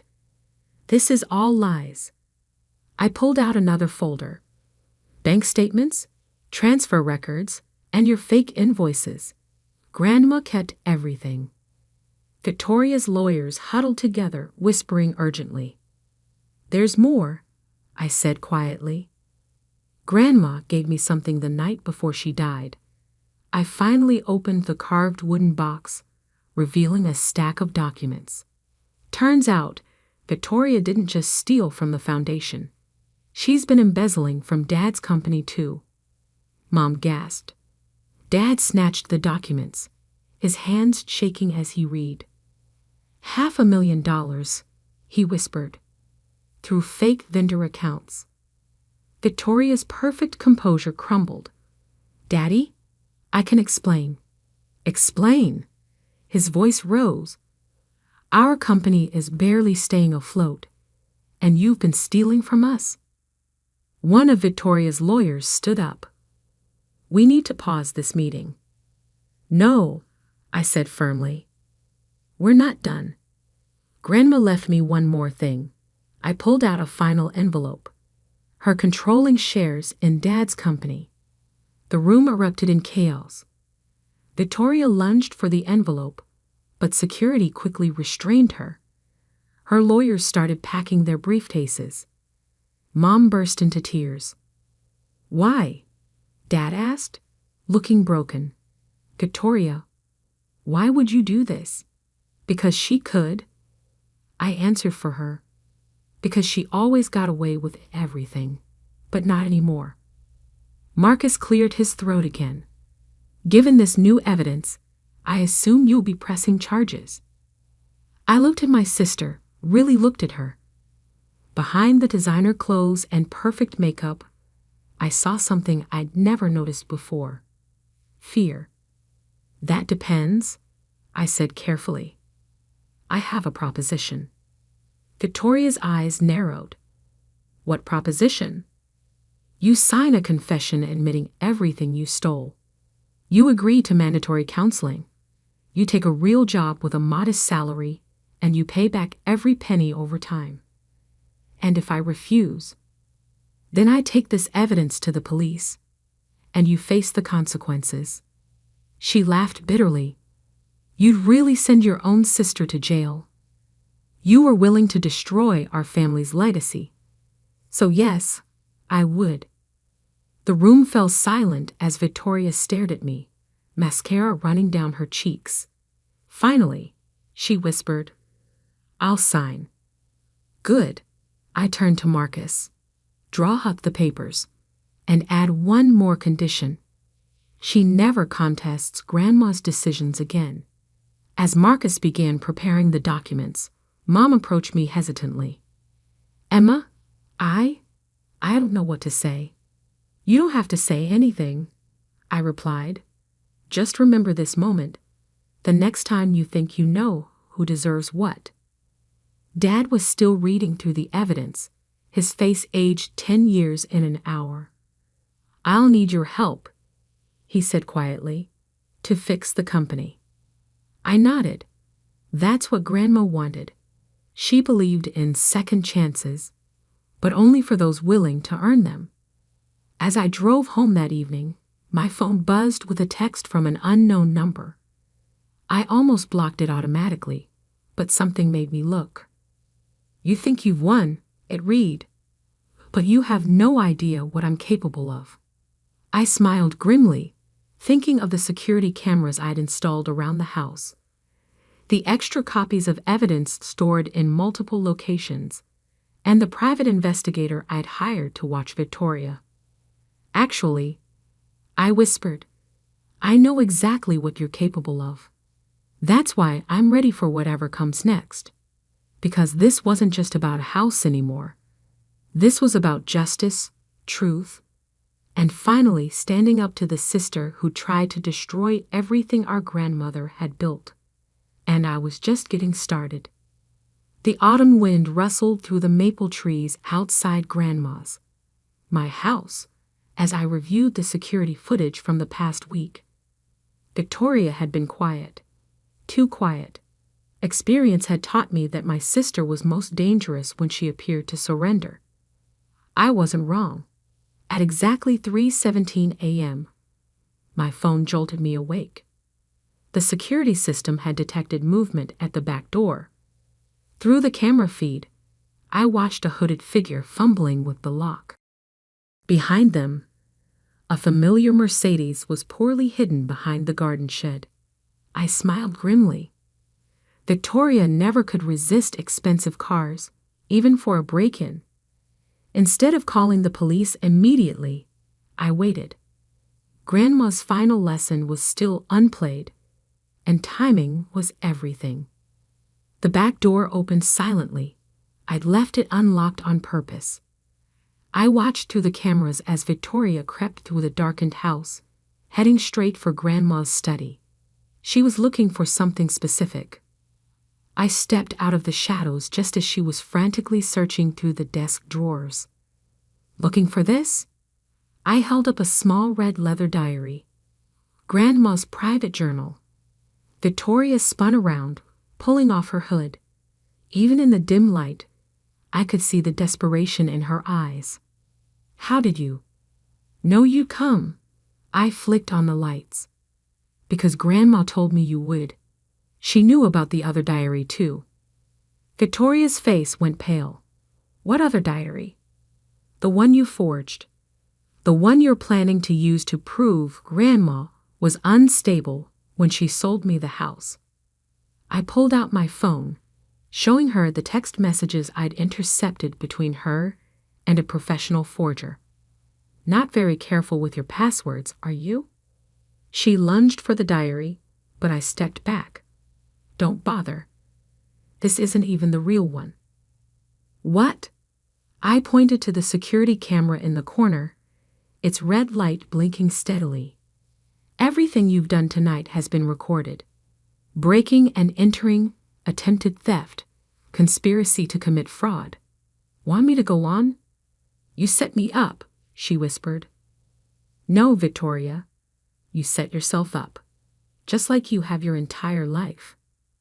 I walked to Grandma's desk and pressed a hidden button under the drawer. A small panel in the wall slid open, revealing a safe. The real diary is in here, along with everything else Grandma wanted me to know. I turned to face my sister, including why she really chose me over you. Victoria sank into a chair, her designer clothes looking oddly out of place in the quiet dignity of Grandma's study. What are you talking about? I opened the safe and pulled out a sealed envelope. Grandma wrote this the day before she died. I was supposed to open it only if you tried something like this. With trembling fingers, I broke the seal and began to read. My dearest Emma, if you're reading this, it means Victoria has made her final move. I need you to understand why I chose you to carry on my legacy. Years ago, when I started the foundation, I had a dream of helping children fight cancer, just like I had to. Victoria saw it as a way to access money and power. But you, Emma, you saw the hearts behind the numbers. What Victoria never knew was that I was testing both of you. Every time she stole from the foundation, I watched how you worked extra shifts at the hospital to help those same children. When she faked invoices, you volunteered your weekends. When she bought designer clothes with stolen money, you wore second-hand scrubs and donated the difference to the cancer ward. I didn't just leave you the house, Emma. I left you everything. The foundation, the trust funds, the overseas accounts, all of it. Victoria's been searching for non-existent hidden millions, never realizing that true wealth isn't about money. It's about what you do with it. Take care of them, Emma, even Victoria. Not because she deserves it, but because compassion is the greatest power we have. All my love, Grandma. Victoria's mascara-stained tears left black trails down her cheeks. So there's no hidden money. There never was, I said quietly. But there was something more valuable, a chance to do the right thing. I walked to my sister and held out my hand. In it was a single key. "What's this?" she asked. "A key to the small house on Cedar Street. The one Grandma used to rent out. It's yours if you want it. A fresh start. A real job. A chance to prove you can be better." She stared at the key like it might bite her. "Why would you help me after everything I've done?" "Because that's what Grandma would have wanted. And because maybe, just maybe, it's time for both of us to heal." Victoria took the key, her hand shaking. "I don't deserve this." "No, you don't. But that's what grace is about." As dawn broke over the maple trees, Victoria and I sat in Grandma's kitchen, drinking tea from her old china cups. We didn't speak much. Some wounds need silence to heal. Finally, Victoria stood to leave. At the door, she turned back. "I'm sorry, Emma, for everything." "I know," I said. "Now prove it." Weeks later, I stood in front of the Foundation's board of directors, presenting our new initiative, a program to help families affected by cancer rebuild their lives. In the back row, Victoria sat quietly in modest clothes, taking notes in her new role as program coordinator. She had a long way to go to earn trust back, but she was trying. Sometimes I caught glimpses of the sister I used to know, before money and jealousy poisoned her heart. As for me, I kept Grandma's china cups, her lace curtains, and most importantly, her belief that everyone deserves a chance at redemption. The house remained a home, not a trophy to be fought over. And late at night, when the maple leaves rustled outside my window, I could almost hear Grandma's voice. "Well done, my dear. Well done." Because sometimes the greatest inheritance isn't what's written in a will or locked in a safe. Sometimes it's the wisdom to know when to fight, when to forgive, and when to offer a key to a new beginning, even to those who tried to lock you out. The scent of Mom's famous pot roast filled the dining room, but tonight it felt more like a Last Supper than a family dinner. I watched steam rise from the perfectly arranged plate in front of me, trying to ignore the tension crackling through the air like static before a storm. "Olivia needs the money more than you do, Sarah," Mom said, carefully cutting her meat into precise squares. "She's going to medical school. It's more practical than your business ideas." I glanced at my younger sister, Olivia, who was unsuccessfully trying to hide her triumphant smile behind her water glass. At 22, she was everything our parents had dreamed of. Straight A's, perfect extracurriculars, and now an acceptance to Johns Hopkins Medical School, the golden child. "Your college fund will cover her first 2 years," Dad added, not meeting my eyes. "It's the sensible choice." Sensible, their favorite word when it came to dismissing my dreams. I took a small bite of pot roast, letting the familiar flavors wash over my tongue. "I understand," I said quietly. They all looked surprised by my calm acceptance. They'd clearly expected tears, protests, maybe even the kind of dramatic scene Olivia was so good at staging when she didn't get her way. "Well," Mom said, clearly thrown off balance by my reaction, "I'm glad you're being mature about this. If only they knew."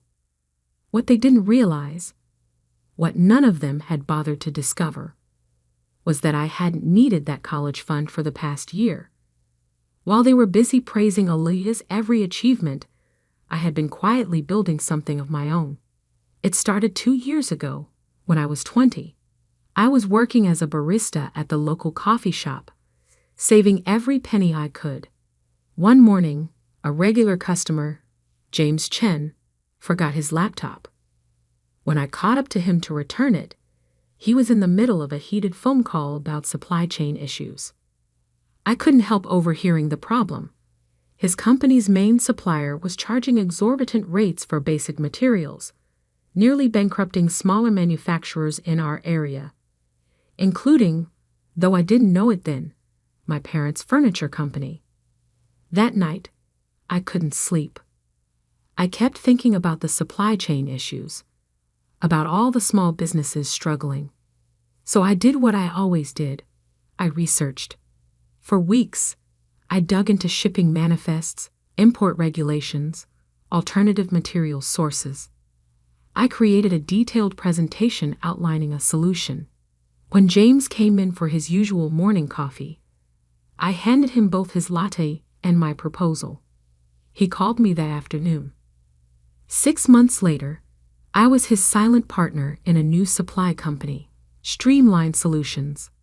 We undercut the existing monopoly, offered better terms to small manufacturers, and within a year, we had captured 60% of the local market, including my parents' suppliers.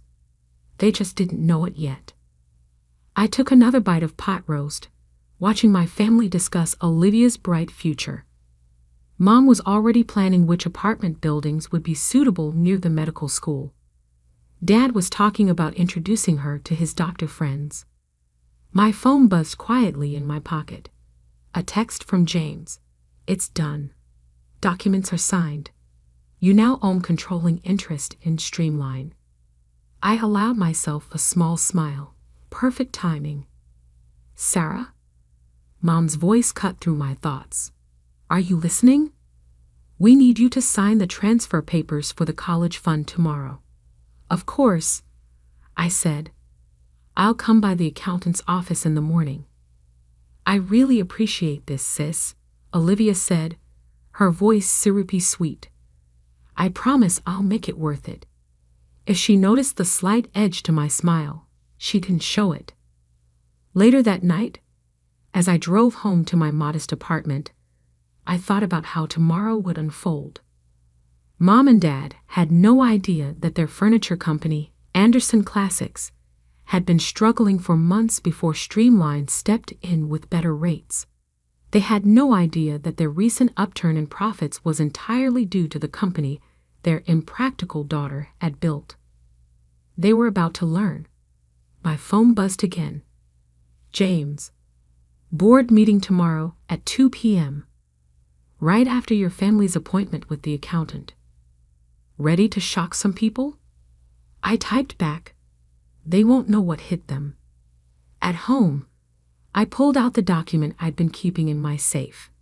It was a detailed report of Anderson Classics' financial history, including every payment they'd made to their previous suppliers, payments that had nearly bankrupted them, followed by their dramatic recovery after switching to Streamline. My parents had always said I was bad with numbers, too dreamy, not practical enough. They never noticed that I was the one who spotted the problems in their company books when I was just 16. They dismissed my suggestions about finding better suppliers. They laughed when I talked about starting my own business. Tomorrow, the laughing would stop. I laid out my outfit for the morning. A crisp charcoal suit I'd bought myself with my first real profits. Professional, powerful, nothing like the artsy style my mother was always trying to correct. As I fell asleep, I thought about the look that would cross their faces when they realized who really owned their supply chain, when they understood that the daughter they dismissed had become the silent force keeping their company alive. The next morning dawned bright and clear. I arrived at Maxwell Accounting 10 minutes early, dressed impeccably, carrying a leather portfolio my parents had never seen. They were already there, Olivia bouncing excitedly in her chair while Mom fussed with her hair. Dad was making small talk with Mr. Maxwell, their longtime accountant. "Ah, Sarah," Mr. Maxwell said as I walked in. "We just need your signature on these transfer documents." I sat down calmly, accepting the papers he slid across the desk. Before I sign, I said, "I'd like to review something with everyone." I opened my portfolio and pulled out several documents. Did you know? I began conversationally that Anderson Classics was 3 months away from bankruptcy last year. Dad's head snapped up. What are you talking about? Your supplier costs were unsustainable. I continued, laying out the financial reports. You were losing money on every piece of furniture you produced, until, mysteriously, a new supplier came in with better rates. Mom's face had gone pale. How do you know all this? Because, I said, finally letting my calm mask slip slightly, I own that supplier. The silence that followed was deafening. That's impossible, Dad stammered. Streamline Solutions is owned by James Chen. James is my partner, I corrected. As of this morning, I own controlling interest. I pulled out the final document, proof of ownership with my name clearly listed. This is a joke, Olivia said, her voice rising. Sarah doesn't know anything about business. She's just a barista. Was a barista, I corrected. Now I'm the majority owner of a company that supplies materials to over 60% of the furniture manufacturers in 3 states, including Anderson Classics. Mr. Maxwell, who had been quietly reviewing the documents, cleared his throat. These appear to be in order. Miss Anderson indeed owns Streamline Solutions. Mom's hands were shaking. But you need this money for medical school, she said to Olivia. No, I said, standing up. She doesn't, because I'm not signing anything. You can't do this, Olivia shrieked. Actually, I can. And one more thing. I pulled out my phone and dialed a number on speaker. Streamline Solutions. James Chen speaking. James, it's Sarah. Please implement the rate changes we discussed. Right away. Pleasure doing business with you, Miss Anderson. I ended the call and looked at my family's shocked faces. Your supply rates just went up 20%. Still think I'm bad with numbers. Dad slumped in his chair. Sarah, please. The company can't survive that kind of increase. You should have thought about that before deciding I wasn't worth investing in. I gathered my things and headed for the door. Oh, and Olivia? Better start looking for student loans. I hear they're quite practical. As I walked out of the office, I heard Olivia burst into tears and Mom calling my name. But I didn't look back, because this wasn't the end. This was just the beginning of showing them exactly who they'd underestimated. The next 2 weeks passed in a blur of board meetings, contract negotiations, and increasingly desperate messages from my family. Mom called daily, switching between tearful pleas and angry accusations. Dad's texts grew more frantic as their company's financials began to feel the squeeze. Olivia, predictably, took to social media, painting me as the evil sister who destroyed her dreams. I ignored them all. Instead, I focused on expanding Streamline's reach. James and I had acquired 2 smaller competitors, strengthening our hold on the market. Our office, once a small rented space above a deli, now occupied the entire 15th floor of the Gibson building downtown. Miss Anderson? My assistant Emma's voice came through the intercom. Your father is in the lobby. Again. I glanced at the security feed on my monitor. Dad looked smaller somehow. His usually pristine suit slightly rumpled, his shoulders hunched. Send him up, I said after a moment's consideration. When he walked into my office, he stopped short, taking in the floor-to-ceiling windows, the modern decor, the wall of industry awards we'd accumulated in just 18 months. Quite a view, he said awkwardly. Very different from the coffee shop, isn't it? I gestured to a chair. Please, sit. He sank into the leather seat, fidgeting with his tie. "Sarah, we need to talk about the rates. The rates are non-negotiable." "You're killing us." His composure cracked. "Is that what you want? To destroy your family's company?"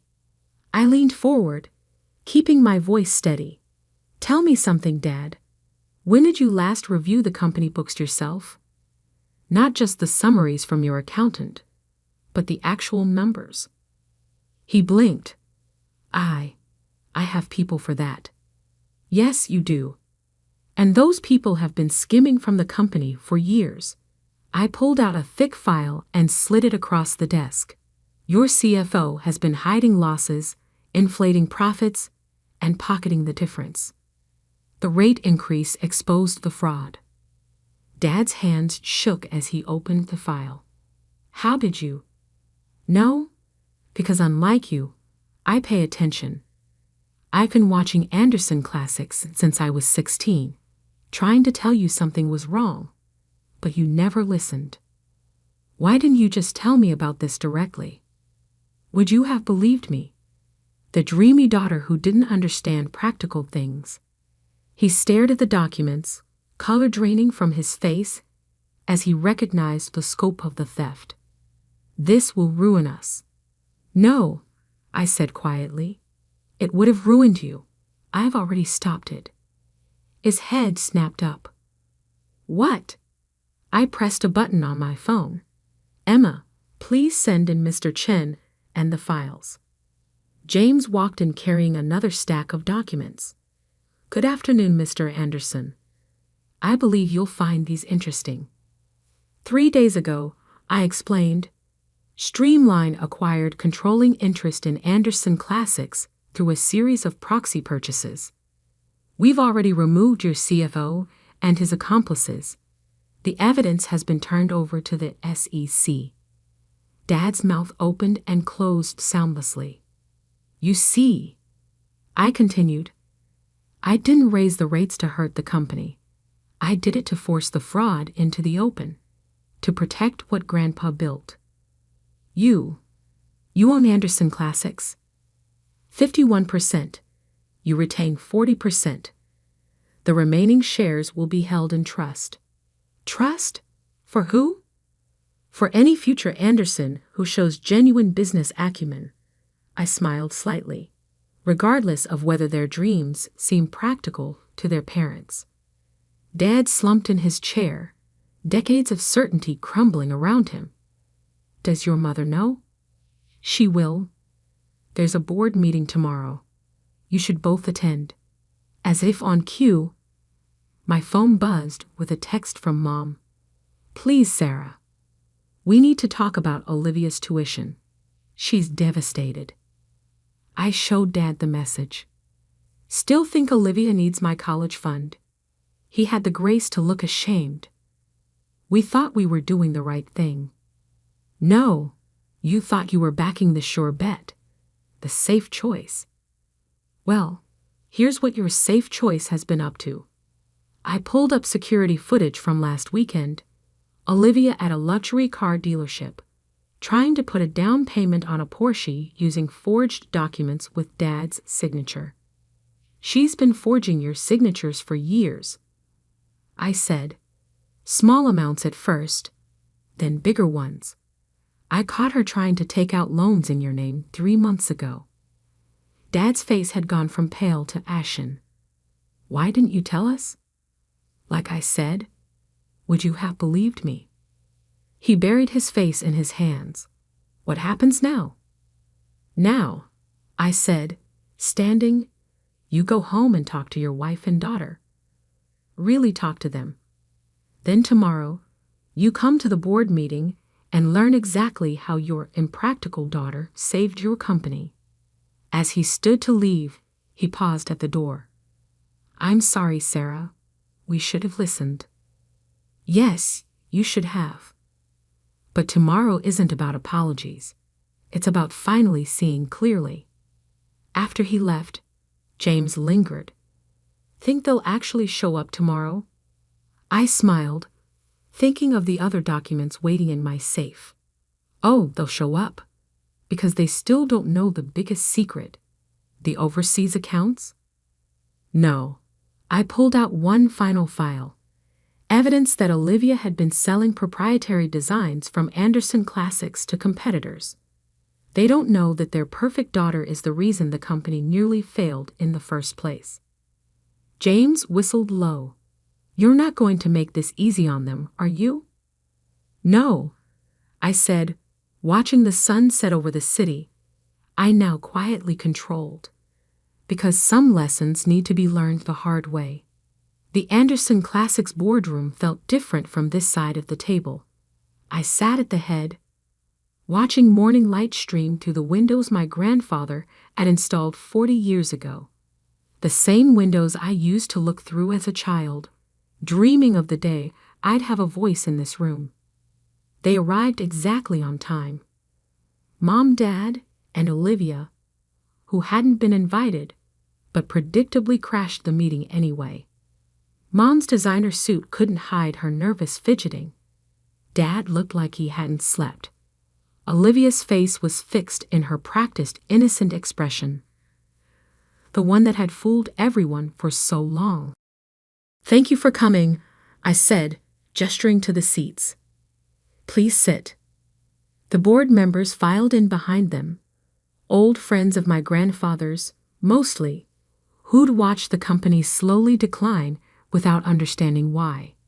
They'd been shocked to learn about my takeover, but the preliminary financial reports had kept them quiet. Before we begin, I announced, I'd like to address the elephant in the room. Yes, Streamline Solutions has acquired controlling interest in Anderson Classics. Yes, I am now CEO. And yes, everything you thought you knew about this company's problems is wrong. I nodded to Emma, who began distributing thick folders to everyone present. What you're looking at, I continued, is a comprehensive audit of Anderson Classics over the past 5 years. Pay particular attention to pages 15 through 28. The room filled with the sound of rustling papers and sharp intakes of breath. Olivia's face had gone completely white. As you can see, I said, my voice carrying clearly in the stunned silence, someone has been systematically selling our designs to competitors. Proprietary information, client lists, manufacturing processes, all leaked for a price. Mom's hand flew to her mouth. That's impossible. We have strict security. Using an internal executive access code, I cut in. One belonging to Dad, but accessed from a different IP address. One that traces back to a certain medical student's laptop. All eyes turned to Olivia. That's ridiculous, she stammered. I would never. I pressed a button on my laptop. The large screen behind me flickered to life, showing security footage of Olivia in Dad's office late at night, copying files onto a USB drive. Another clip showed her meeting with representatives from our biggest competitors. Then came the bank statements. Regular deposits into an offshore account under a fake name. $3 million, I said quietly. That's how much you made selling out our family's legacy. I can explain. Olivia jumped to her feet. It's not what it looks like. Sit down, I commanded, my voice sharp enough to make her drop back into her chair. I'm not finished. I turned to the board members. The good news is, we've already contained the leaks. Streamline's acquisition included implementing new security protocols. The stolen designs have been legally reclaimed. The companies that bought them are facing lawsuits. How long have you known about this? Dad asked, his voice hollow. Long enough to build an airtight case. I met Olivia's terrified gaze. Long enough to watch you try to steal my college fund while secretly bankrupting our family's company. Mom had started crying silently. But medical school was never going to happen, I finished. Because Olivia never actually got into Johns Hopkins. The acceptance letter was forged, just like Dad's signatures on those loan applications, just like her perfect transcript. I pulled out one more document, a letter from Johns Hopkins confirming they had no record of Olivia's acceptance. The money she stole wasn't for tuition, I continued. It was for gambling debts, luxury cars, designer clothes, all bought with the profits from selling our family's future. The boardroom had gone deathly quiet. "You're fired, of course," I told Olivia. "And the evidence has been turned over to the authorities. They'll be here within the hour." "You can't do this," she shrieked. "I'm your sister."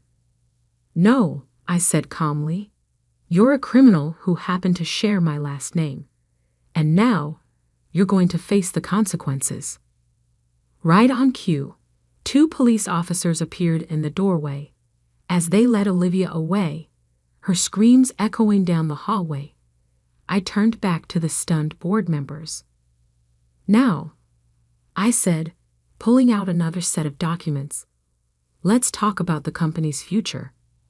Over the next hour, I outlined my plans for Anderson Classics: new designs, improved manufacturing processes, expanded market reach.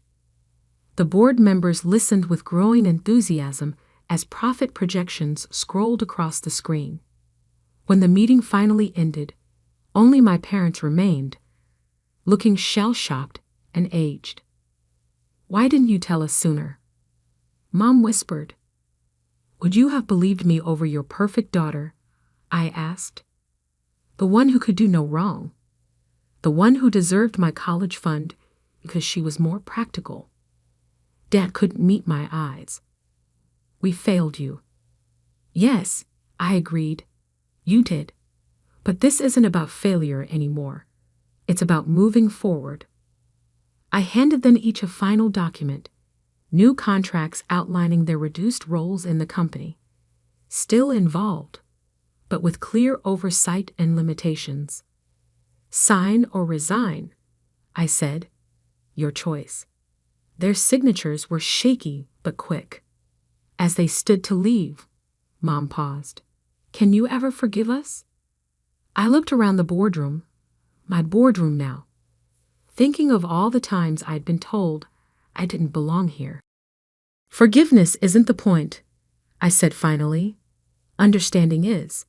Understanding that sometimes the quiet ones are watching, learning, building, and waiting for the perfect moment to show exactly who they've always been." After they left, I stood at my grandfather's windows, watching the city buzz below. My phone buzzed with a news alert. Olivia's arrest was already making headlines. Mom's social circle would be buzzing with gossip within hours. Dad's business friends would be calling nonstop. But I didn't care about any of that, because I had finally done what I'd set out to do: prove that practical dreams aren't always the biggest ones, that quiet ambition can build empires, that sometimes the best revenge isn't destroying your enemies, but succeeding so completely that they're forced to watch from the sidelines. Emma knocked softly. "Your next appointment is here." The merger team from Pacific Coast Furniture. I smiled, straightening my jacket. "Send them in." Because this wasn't the end of my story. It was just the beginning of my empire. And this time, everyone would know exactly who built it.